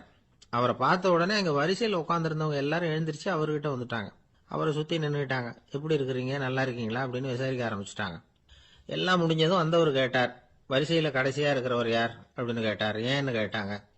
நான் அதுக்கு அடுத்தபடியாக உட்காரணும், அதுக்காக தான் கேட்குறேன் அப்படின்னார். உடனே அங்கே இருந்தவங்கெல்லாம் என்ன சொன்னாங்க தெரியுமா? நீங்கள் வரிசையில் காத்திருக்கக்கூடாது, நீங்கள் அரசாங்கத்தின் தலைவர், உங்களுக்கு நேரம் முக்கியம், அதனால் நீங்கள் முன்னாடி போங்க அப்படின்னு சொன்னாங்க. ஆனால் அதை அவர் கேட்கல. தோழர்களே, உங்களுடைய கருத்துக்கு ரொம்ப நன்றி. எல்லாரும் வரிசையாக தான் வரணும், அதுதான் முறை. வரிசையில் வரணுங்கிற நடைமுறையை நானும் பின்பற்ற விரும்புகிறேன். நாம் எல்லாரும் சமமானவர்கள் அப்படின்னார். இப்படி சொல்லிவிட்டு வரிசையில் கடைசியாக இருந்த ஒரு நாற்காலியில் போய் உட்காந்துக்கிட்டார். தன் சட்டை பையில் இருந்த ஒரு செய்தித்தாளை எடுத்தார், படிக்க ஆரம்பிச்சிட்டார். ஆனால் அங்கே இருந்தவங்களால இதை பார்த்துக்கிட்டு சும்மா இருக்க முடியல. ஒருத்தர் எழுந்திரிச்சு வந்தார். ஐயா, இப்போ என்னுடைய முறை வந்திருக்குது, நான் தான் போக வேண்டிய முறை. உங்களை இங்கே காத்திருக்க வைக்கிறத விட ஒரு 5 ஆண்டுகளுக்கு கூட நான் முடிவெட்டிக்காமே இருந்துட முடியும் அப்படின்னார். அவர் மறுபடியும் சொன்னார், ஐயா, நீங்கள் வரிசை முறையை தாண்டி போக விருப்பப்படல, சரி, ஆனால் என்னுடைய முறையை மாற்றி கொடுக்கறதுக்கு எனக்கு முழு உரிமை இருக்குது. இதுக்கு பதிலாக உங்களுடைய கடைசி இடத்த நான் எடுத்துக்கிறேன், இதை நீங்கள் மறுக்க முடியாதுன்னார். அங்கே இருந்த மற்றவங்களும் இதை ஒரு மனசாக வற்புறுத்த ஆரம்பிச்சிட்டாங்க. அந்த பெரிய மனிதர் பார்த்தார், சரின்னு கடைசியா ஒத்துக்கிட்டார். அவர் யார் தெரியுமா? அவர் தான் மாவீரர் லெனின். ரஷ்யாவில் கிரெம்ளின் சிகை அலங்கார கூடத்தில் தான் இது நடந்தது. எல்லாரும் இந்நாட்டு மன்னர்கள்னு வாயளவில் பேசுறதுல என்ன பிரயோஜனம்? நாம எல்லாரும் சமம்ங்கிறத நடைமுறையில் கடைபிடிச்சு காட்டினவங்க கொஞ்சம் பேர் தான். அவங்கள ஒருத்தர் தான் லெனின். வரிசையில் நின்று வர்றதுங்கிறது ஒரு சிறந்த பண்பு, உயர்ந்த பண்பு. இன்னைக்கு பல இடங்கள்ல அது நமக்கு தேவைப்படுது. ஒரு ரேஷன் கடைவாசல், கடை திறக்கிறதுக்கு முன்னாடியே எல்லாரும் வந்து வரிசையில் நின்றுட்டாங்க. கடைசியா வந்த ஒருத்தர் கியூவில் முன்னாடி போறதுக்கு முயற்சி பண்றார். ஏற்கனவே நின்றுட்டு இருக்கிறவங்க அவரை முன்னாடி போறதுக்கு விட மாட்டேங்கிறாங்க. கடைசியா போய் நில்லையா அப்படின்னு எல்லாரும் கத்துறாங்க. அது அவர் காதுல வாங்கல. முண்டி அடிச்சுக்கிட்டு முன்னாடி போறதுக்கே முயற்சி பண்ணிட்டு இருக்கிறார். எல்லாரும் சேர்ந்து அவரை வலுக்கட்டாயமா இழுத்து கொண்டாந்து பின்னாடி கொண்டு போய் நிறுத்திவிட்டாங்க. நிறுத்திவிட்டு சொன்னாங்க, அதை பாருப்பா, நாங்க இருக்கிற வரைக்கும் நீங்க முன்னாடி போய் எதையும் வாங்க முடியாது, தெரிஞ்சுக்கோ அப்படின்னாங்க. இப்போ அந்த ஆள் சொன்னாராம், நான் இங்க பின்னாடி நிக்கிற வரைக்கும் நீங்களும் எதுவும் வாங்க முடியாது அப்படின்னாராம். ஏன்னு கேட்டிருக்கிறாங்க. நான் தான் அந்த கடையை திறக்க வேண்டிய ஆள் அப்படின்னா. அங்க நபிகள் நாயகம் உட்கார்ந்துருக்கிறார். அந்த சமயம் அம்மா அங்க வர்றாங்க. அவங்க கையில திராட்சை பழ கொத்து, அதை கொண்டுகிட்டு வந்து நபிகள் கிட்ட கொடுக்குறாங்க. சாப்பிடுங்க அப்படின்னு சொல்லி ரொம்ப அன்பா வேண்டிக்கிறாங்க. நபிகள் நாயகமும் ரொம்ப பிரியமா அதை வாங்கிக்கிட்டார். அதுக்கப்புறம் அதை சாப்பிட ஆரம்பிச்சார். நபிகள் நாயகம் மதீனாவில் தங்கி இருந்தப்போ இது மாதிரி நிறைய பேர் பழங்களையும் தின்பண்டங்களையும் கொண்டுகிட்டு வந்து கொடுக்கறது வழக்கம். நபிகள் நாயகம் என்ன பண்ணுவார்னா அதையெல்லாம் வாங்குவார். உடனே பக்கத்தில் இருக்கிற தோழர்கள் எல்லாருக்கும் பகிர்ந்து கொடுப்பார், தானும் சாப்பிடுவார். இதுதான் எப்போதும் வழக்கம். ஆனா இந்த தடவை என்னாச்சு தெரியுமா? அவர் அப்படி பண்ணல.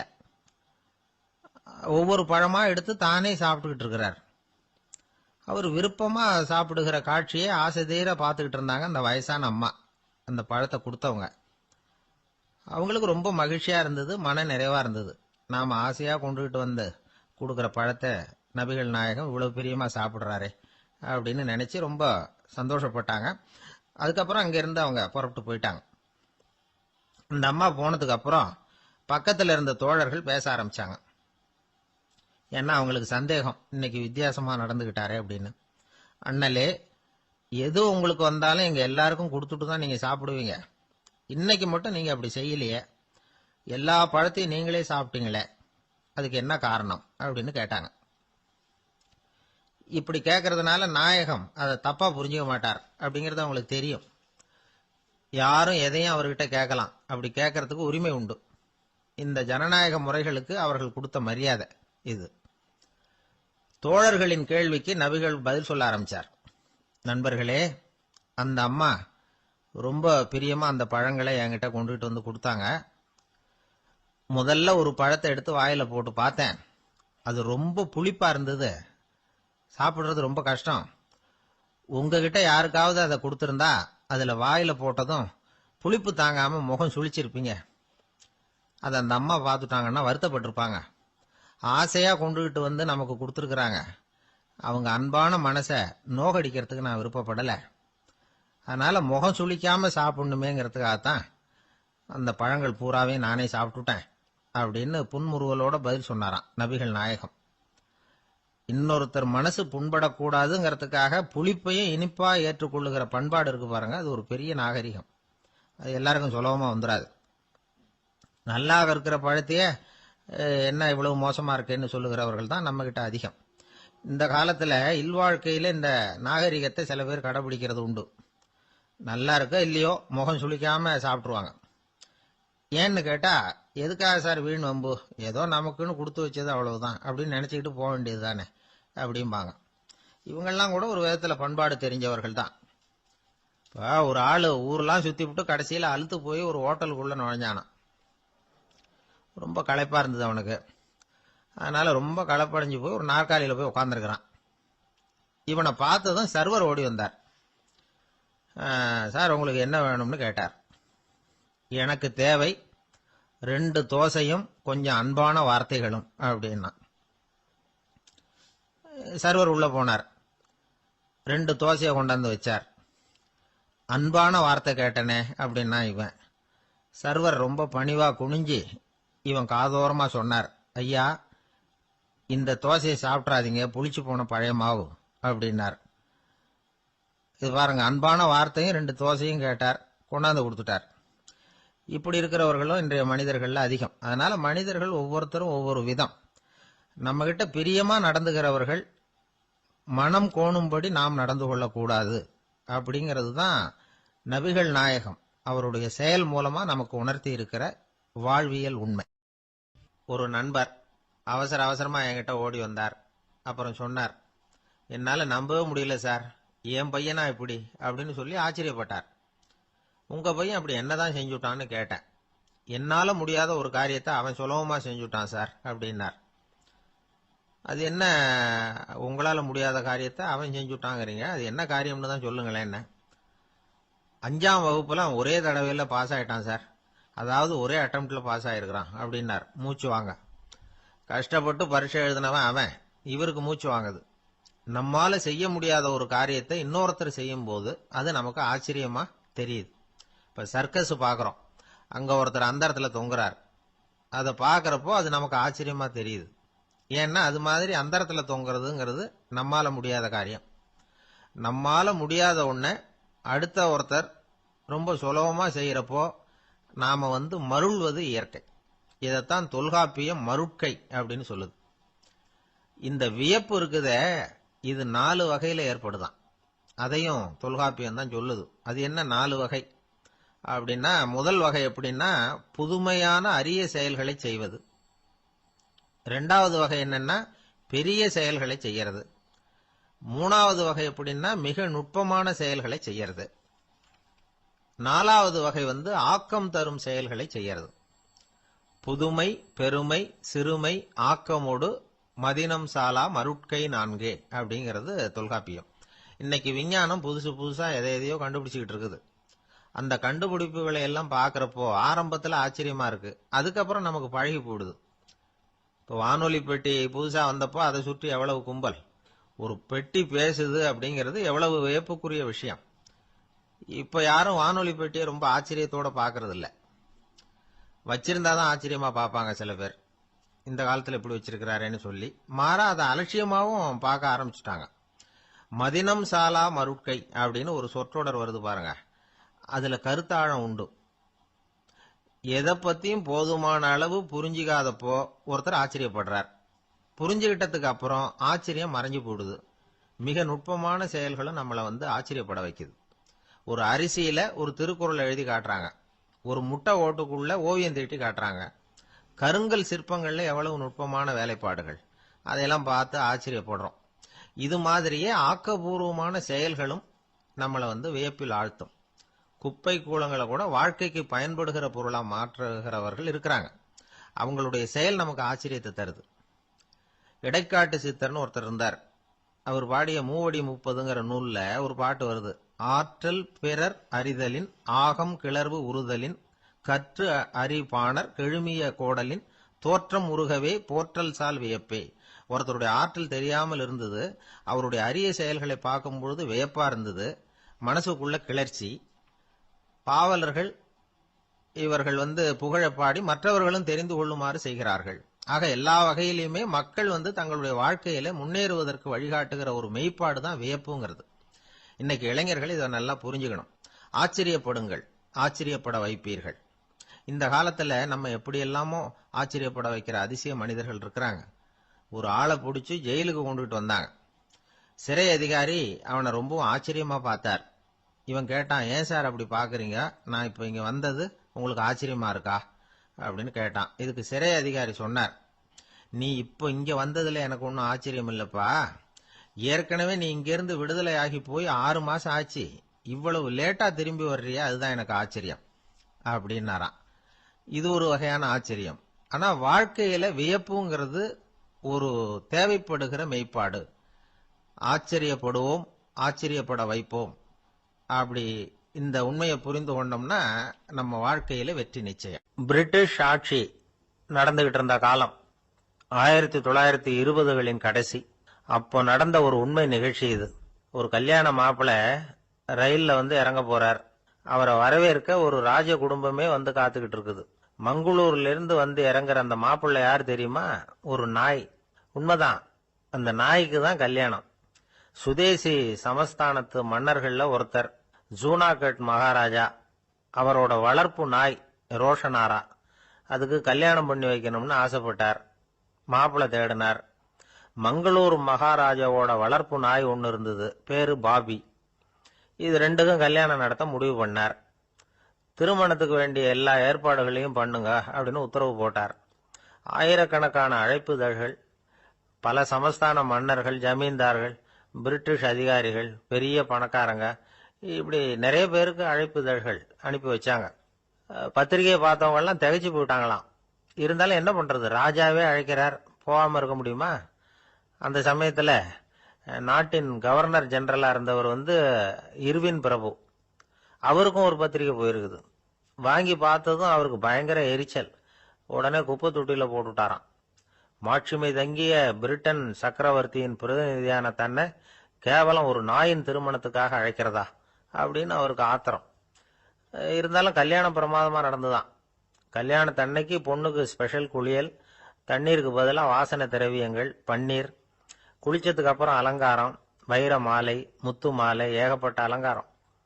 மாப்பிள்ளையை அழைக்கிறதுக்கு ரயில்வே ஸ்டேஷன்ல ராஜ குடும்பமே காத்துக்கிட்டு இருக்குது. அவங்களோட வளர்ப்பு நாய்கள் 250. அத்தனை நாய்களுக்கும் பட்டு துணி போத்தி இருக்குது. முத்து வடங்கள் அணிவிச்சிருக்கிறாங்க. எல்லாம் ராஜ நாய்கள். அதுகளையும் வீதியில நடக்க விடலையாம். அதுகளை சுமந்துகிட்டு போக அலங்கரிக்கப்பட்ட யானைகள் காத்துக்கிட்டு இருக்குதாம். மாப்பிள்ளைக்கு வரவேற்பு எப்படி தெரியுமா? அது நடந்து வர்ற பாதை பூரா ரத்தன கம்பளம் விரிச்சிருக்குது. 2 பக்கமும் ராஜாங்க அதிகாரிகள் கைகட்டி நிக்கிறாங்க. அரசு படை வீரர்கள் அணிவகுப்பு மரியாதை செலுத்துறாங்க. அந்த நாய் ராஜ மரியாதையோட நடந்து வருது. நகையெல்லாம் போட்டுக்கிட்டு வருது. திருமண மண்டபத்துக்கு சேருது. அங்க கல்யாணம் அமோகமா நடக்குது. இந்த திருமணத்தை முன்னிட்டு அந்த ஜூனாகட் சமஸ்தானத்துக்கு 3 நாள் விடுமுறை வேற. கல்யாணத்துக்கு வந்திருந்தவங்களுக்கெல்லாம் ஏக தடபுடலா விருந்து, நாட்டியம் எல்லாம் பிரமாதமா நடந்துதான். இந்த கல்யாணத்துல கலந்துக்க வந்திருந்த மற்ற சமஸ்தானத்து மன்னர்கள், திவான்கள், அரச குடும்பத்தினர், இப்படி அவங்க 700 பேராம். அவங்க வந்து போறதுக்காக விசேஷ ரயில்கள்லாம் வேற விட்டுருக்காங்க. கல்யாணம் முடிஞ்சதும் அந்த நாய் தம்பதிகளோட பெரிய பெரிய மன்னர்கள்லாம் ஒன்னா உட்காந்து சாப்பிட்டாங்களாம். ஏர் கண்டிஷன் அறையில அந்த தம்பதிகள் கொஞ்ச காலம் வாழ்ந்திருக்கிறாங்க. கொஞ்ச நாள்ல மாப்பிள்ளைக்கு மரியாதை குறைய ஆரம்பிச்சுட்டுது. வெளியில துரத்தி விட்டாங்களாம். அந்த பெண் நாய் மட்டும் ராஜ போகங்களை அனுபவிச்சு வந்துதான். இந்த கல்யாணத்தை பார்த்துட்டு தொடர்ந்து மற்ற சமஸ்தானத்து மன்னர்களும் நாய் திருமணங்கள் நடத்த ஆரம்பிச்சுட்டாங்களாம். இது உண்மையில நடந்திருக்குது. இப்படி அது இருக்கட்டும். இப்ப நம்ம கதைக்கு வருவோம். ஒரு ராஜாவுக்கு ரொம்ப நாள் கழிச்சு ஒரு குழந்தை பிறந்துதான். அரண்மனை ஜோசியரை கூப்பிட்டு இருக்கார் ராஜா. ஜோசியரே, என் மகன் வருங்காலத்துல சிறந்த வாழ் வீரனா வரணும்னு ஆசைப்படுறேன். வருவானாங்கிறத கொஞ்சம் பார்த்து சொல்லுங்களேன் அப்படின்னாராம். ஜோசியர் சொன்னார், மன்னா, உங்க புள்ள வாழ் வீரனா வர்றது கஷ்டம். ஆனா அவரும் உங்களை மாதிரியே நாய்க்குட்டிகள் பேர்ல பிரியமா இருப்பார். அதுகளுக்கு கல்யாணமும் பண்ணி வைப்பார் அப்படின்னாராம். அது எப்படி கண்டுபிடிச்சிங்க அப்படின்னு கேட்டிருக்கார் ராஜா. அரசே, உங்க பிள்ளைக்கு வாழ் மேல உள்ள பிரியத்தை காட்டிலும் நாய் மேல உள்ள பிரியம் அதிகம்ங்கிறதுக்கான அறிகுறி இப்பவே தெரியுது. நல்லா கவனிச்சு பாருங்க. அவரு வாழ் வாழ்னு கத்துறாரு அப்படின்னாரு. கவனிச்சு பார்த்துட்டு அப்படி எனக்கு காதுல விழலையே அப்படின்னாராம் மன்னர். அதனாலதான் சொன்னேன், அவர் கத்துறது வாழ் வாழ்னு கத்தல, வள்ளு வள்ளுன்னு கத்திக்கிட்டு இருக்கார். அதனாலதான் அப்படி சொன்னேன் அப்படின்னாராம் அரண்மனை ஜோசியர். இருட்ட கண்டா பயம் உண்டாவதே, அது ஏன்? இப்படி ஒரு கேள்வியை ஒரு பெரியவர்கிட்ட கேட்டாங்க. அதுக்கு அவர் பதில் சொல்றார், மனிதனுடைய ஆதிகால வாழ்க்கையில தொற்றிக்கொண்ட பயம் இது வேரூன்றி இருக்குது, இன்னமும் போகல. 50,000 வருஷங்களுக்கு முன்னாடி மனுஷன் குகைகள்ல வாழ்ந்தான். பகல்ல பயம் இருக்காது. ராத்திரியில மிருகங்கள் தாக்கும், கொல்லும், நிம்மதியா தூங்க கூட முடியாது. அதனால இந்த மனுஷனுக்கு இரவுன்னா மரணம், பயம் அப்படின்னு பழகி போச்சு. மனிதர்களுடைய எல்லா மனசையும் சேர்த்து மொத்தமா ஒரு மனசு உண்டு. மனிதர்களுடைய நினைவு இந்த மொத்த மனசுல பதிஞ்சிருக்கு, பரவுது. இந்த மொத்த மனசுல இருட்டு பற்றிய பயம் பதிந்து நீடிக்குது அப்படிங்கிறார் அவர். இந்த காலத்துல இரவை பகலாக்கிறதுக்கு எவ்வளவோ விளக்குகள்லாம் வந்தாச்சு. ராத்திரியிலேயும் மிருகங்கள் தாக்குங்கிற நிலைமை இல்ல. பாதுகாப்பான வீடுகள், விலங்குகளும் விலகி போயிட்டு விலங்குகள்லாம் விலகி போயிட்டு வீடுகளும் பாதுகாப்பா இருக்குது. சரி, இருந்தாலும் அந்த பழங்கால பயம் வந்து இருட்டு பயம் இன்னமும் மனுஷனை விட்டு போகல. இன்னொரு விஷயம் என்னன்னா, இருட்டில இருந்து வெளிச்சத்துக்கு வராத மனிதர்கள் இன்னைக்கு அதிகம். ஒரு ஆளு ஆத்துக்கு மீன் பிடிக்கிறதுக்காக போனான், இன்னும் விடியல. அதுக்குள்ள வலையை எடுத்துட்டு கிளம்பி போயிட்டான். வெளிச்சம் வர்றதுக்கு முன்னாடியே போய் சேர்ந்துட்டான். விடியற வரைக்கும் என்ன பண்றது, சும்மா கரையிலேயே உட்காந்து காலாட்டிட்டு இருக்கிறான். காலில் ஏதோ ஒரு சின்ன மூட்டை தட்டுப்பட்டது. இருட்டுல அது என்னன்னு சரியா தெரியல. மூட்டைக்குள்ள சின்ன சின்ன கல்லா நிறைஞ்சி இருக்குது. சும்மா பொழுது போகணுமேங்கிறதுக்காக இவன் அந்த மூட்டைக்குள்ள இருந்து ஒவ்வொரு கல்லா எடுத்து ஆத்துல வீசிக்கிட்டு இருக்கிறான். விடியற வரைக்கும் வேற வேலை இல்லைங்கிறதுனால எப்படி செஞ்சுக்கிட்டே உட்காந்துருக்கிறான். கிழக்க மெதுவா வெளிச்சம் தெரிய ஆரம்பிச்சது. பொழுது விடியறதுக்கான அறிகுறி. இதுக்குள்ள அந்த மூட்டையில இருந்த எல்லா கல்லையும் எடுத்து வீசி எறிஞ்சுட்டான். கடைசியா ஒரே ஒரு கல்லு மட்டும்தான் கையில பாக்கி இருந்தது. வெளிச்சம் வந்ததும் அந்த கல்லை பார்த்தான், அப்படியே திகைச்சு போயிட்டான். அடடா, இது வரைக்கும் தெரியாம தப்பு பண்ணிட்டோமே அப்படின்னு நினைச்சான். ஏன் தெரியுமா, அவன் கையில இருந்தது வெறும் கல் இல்ல, விலை வசந்த ரத்தன கல். அது இருட்டுல என்னன்னு புரியாததுனால மூட்டையில இருந்த எல்லா ரத்தன கல்லையும் ஆத்துல வீசி எறிஞ்சிருக்கிறான். இப்போ அவனுக்கு அழுகையே வந்துரும் போல இருந்தது. வாழ்க்கையை வந்து வசதி ஆக்கிக்கிறதுக்கான வாய்ப்பு அவனுக்கு இருந்தது. இருந்தாலும் இருட்டுல அதை இழந்துட்டான். அந்த வகையில அவனுக்கு கொஞ்சம் அதிர்ஷ்டம் இருந்திருக்குது. அதாவது ஏதோ ஒரு வகையில இருந்திருக்குது. அதனாலதான் அந்த கடைசி கல்ல எரியறதுக்குள்ள வெளிச்சம் வந்துட்டுது. பல பேருக்கு அந்த அளவு கூட அதிர்ஷ்டம் வர்றதில்ல. எல்லாத்தையும் வீசினதுக்கு அப்புறம் தான் வெளிச்சம் வரும். என்னன்னு விவரம் தெரியாமலே எழுந்திரிச்சு வந்துருவாங்க. வாழ்க்கைங்கிறது ஒரு பெரிய புதையல். அதை புரிஞ்சிக்காம வந்து மனுஷன் வந்து அதை வீசி எரிஞ்சுக்கிட்டு இருக்கான் அப்படிங்கிறது தான் பெரியவங்க கருத்து. சில பேருக்கு புரிஞ்சுக்கிற நேரம் வரும், அதுக்குள்ள வாழ்நாள்லாம் ஓடி போயிருக்கும். அதுக்கப்புறம் என்ன பண்றது? நம்மால் ஒருத்தன் கையில ஒரு சின்ன பையோட வந்துகிட்டு இருந்தான். பை உள்ள ஏகப்பட்ட நகைகள், ரத்தன கல் எல்லாம் இருக்கு. வந்துகிட்டு இருந்தவன் திடீர்னு அந்த பையை அப்படியே ஒரு குளத்துல வீசி எறிஞ்சுட்டான். மகான்கள் தான் இப்படி பற்று இல்லாம இருப்பாங்க. என்னங்க இது, விலை மதிப்புள்ள அந்த பையை இப்படி குளத்துல வீசி எறிஞ்சுட்டீங்களே, இதுக்கு என்ன அர்த்தம் அப்படின்னு கேட்டார் அவன் கூட வந்தவர். அவன் மெதுவா இவர் காதோட காதா சொல்றான், ஒரு போலீஸ்காரர் பின்னாடி வந்துகிட்டு இருக்கிறார், அவர் போனதுக்கு அப்புறம் இதை எடுத்துக்குவேன் அப்படிங்கிறான்.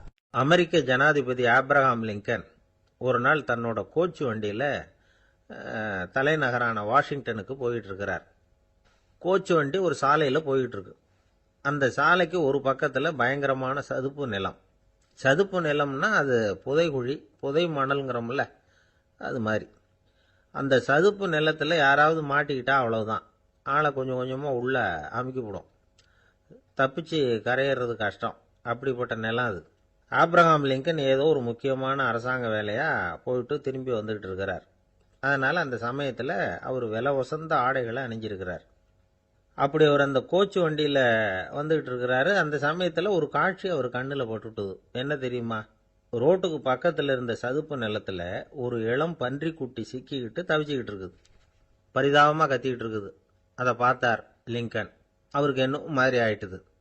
உடனே வண்டியை நிறுத்த சொன்னார். கீழே இறங்கினார். தன்னோட விலை வசந்த ஆடைகளை பத்தி லட்சியம் பண்ணவே இல்லை. தனக்கே ஆபத்து வரலாம்ங்கிறத பத்தியும் கவலைப்படலை. தான் ஒரு குடியரசுத் தலைவருங்கிறத பத்தியும் அவர் நினைச்சு பார்க்கல. நேரா அந்த சதுப்பு நிலம் பக்கமா போனாரு. அந்த சேத்துல இறங்கி பன்றிக்குட்டியை காப்பாத்தி கரைக்கு கொண்டுட்டு வந்து சேர்த்துட்டார். அதுக்கப்புறம் நிம்மதியா கோச்சு வண்டியில ஏறி வெள்ள மாளிகைக்கு வந்து சேர்ந்தார். ட்ரெஸ், உடம்பு பூரா சேறு சகதி. பார்க்குறவங்களுக்கெல்லாம் ஆச்சரியமா போச்சு. அவங்களுக்கு ஒன்றும் புரியல. இவர் நேரா ட்ரெஸ்ஸு மாற்றிக்கிறதுக்காக போனார். கோச்சு வண்டி ஓட்டிகிட்டு வந்தவன் கிட்ட போய் எல்லாரும் கேட்டாங்க என்ன ஆச்சு அப்படின்னு. அவர் வர்ற வழியில் நடந்த விவரத்தை சொன்னார். ஆப்ரஹாம் லிங்கனுடைய இந்த இறக்க குணத்தை எல்லாரும் பாராட்டினாங்களாம், புகழ்ந்தாங்களாம். ஆனால் இதுக்கு லிங்கன் என்ன பதில் சொன்னார் தெரியுமா? தயவு பண்ணி இந்த புகழ்ச்சியான பேச்சையெல்லாம் ஒதுக்குங்க, அதெல்லாம் வேணாம். அந்த சின்ன பிராணி சகதியில் மாட்டிக்கிட்டு துடிச்சிக்கிட்டு இருந்தது, அதை பார்த்தேன். உடனே என்னுடைய இதயத்தில் ஒரு முள்ளு தைச்சது மாதிரி ஒரு உணர்வு. அந்த முள்ளை பிடுங்கி எறிஞ்சேன், அவ்வளவுதான். உண்மையில் அந்த பிராணிக்கு நான் வந்து உதவினேங்கிறத விட எனக்கு ஏற்பட்ட இன்னலை போக்கிட்டேன் அப்படிங்கிறது தான் உண்மை. அதுதான் பொருத்தம். அப்படி இருக்கிறப்போ இதில் புகழறதுக்கு என்ன இருக்குது அப்படின்னாரு ஆப்ரஹாம் லிங்கன்.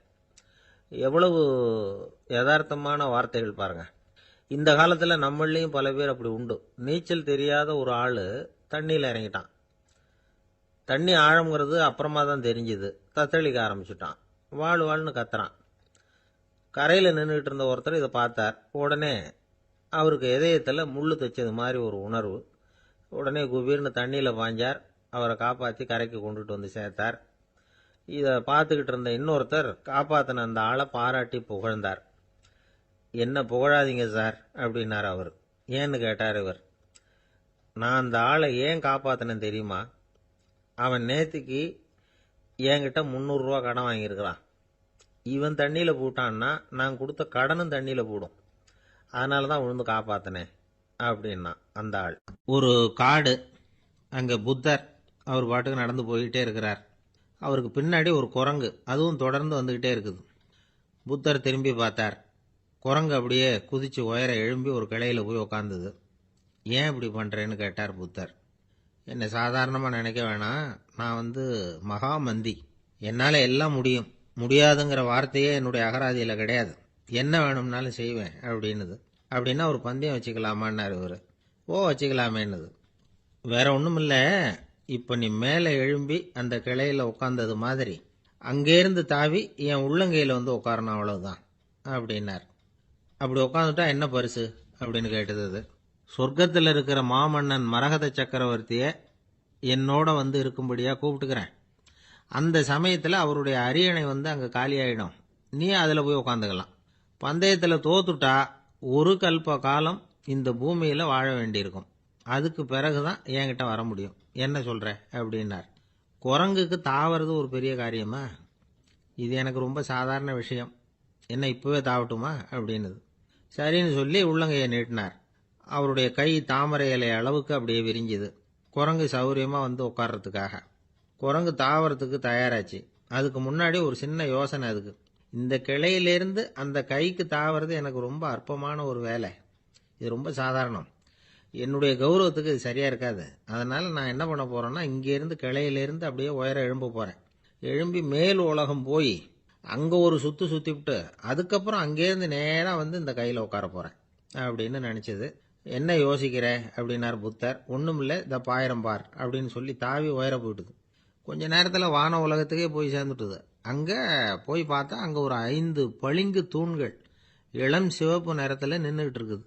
குரங்கு நினச்சிக்கிட்டது, புத்தர்கிட்ட போய் இந்த பளிங்கு தூண்களை பார்த்தோம்னு சொன்னால் அப்படியே திகைச்சு போயிடுவார்.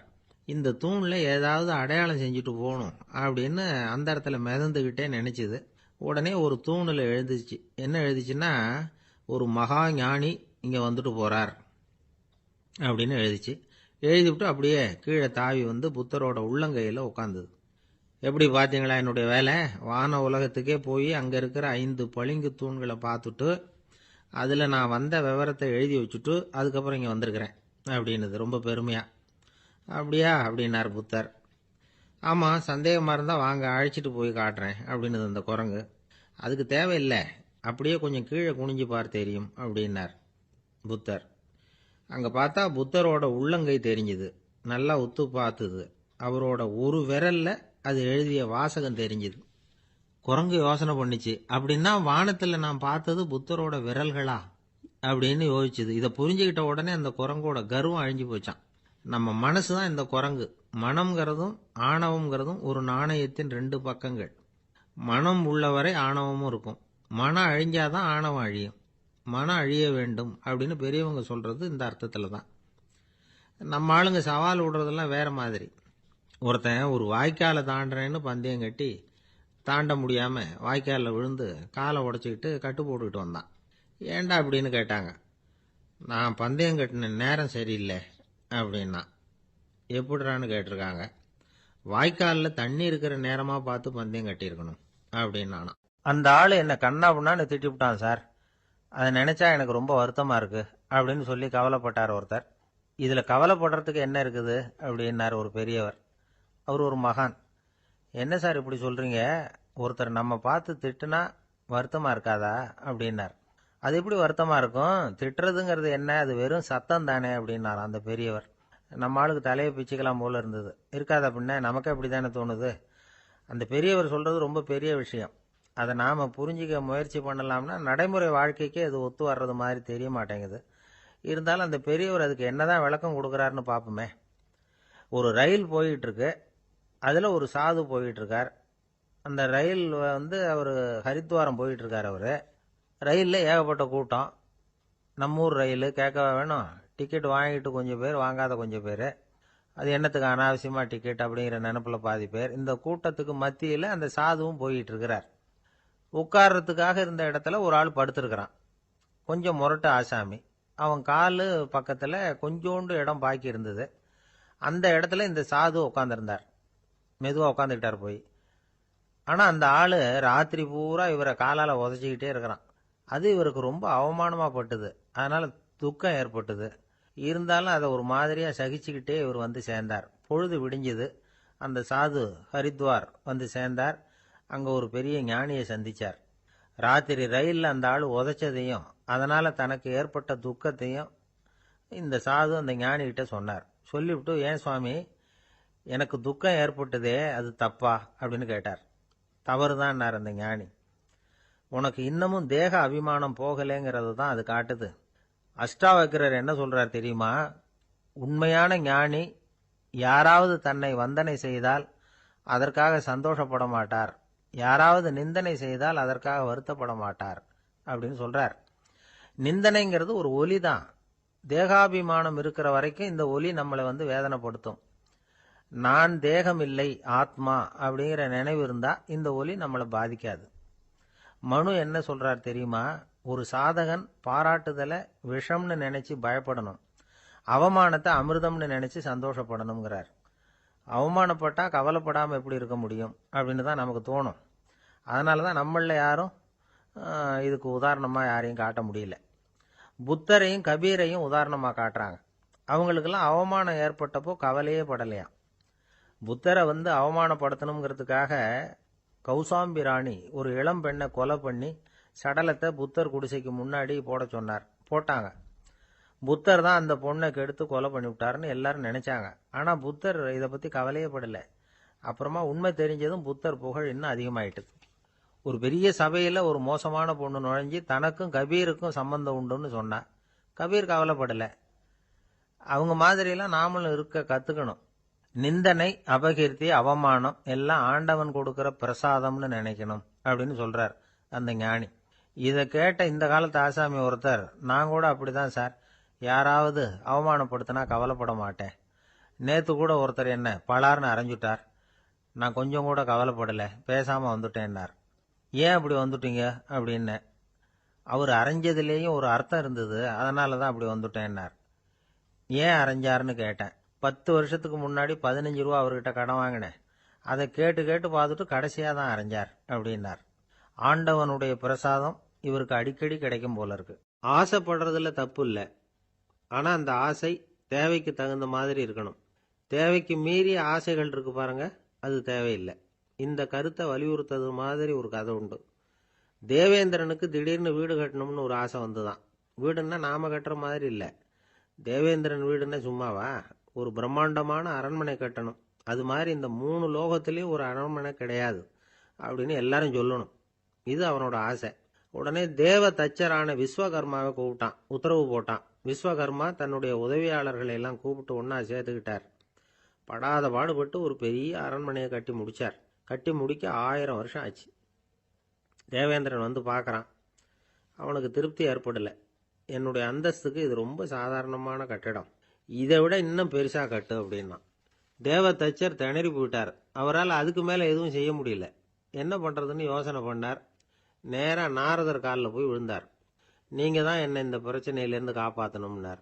நாரதர் யோசனை பண்ணார். சரி, கவலைப்படாதேன்னார். நேராக இந்திரன் கிட்ட போனார். இந்திரன் நாரதரை பார்த்த உடனே வாங்கன்னு கூட்டிகிட்டு போய் அரண்மனையை காட்டினான். இது மாதிரி ஒரு அரண்மனையை நீங்கள் வேற எங்கேயாவது பார்த்துருக்குறீங்களா அப்படின்னு ரொம்ப பெருமையாக கேட்டான்.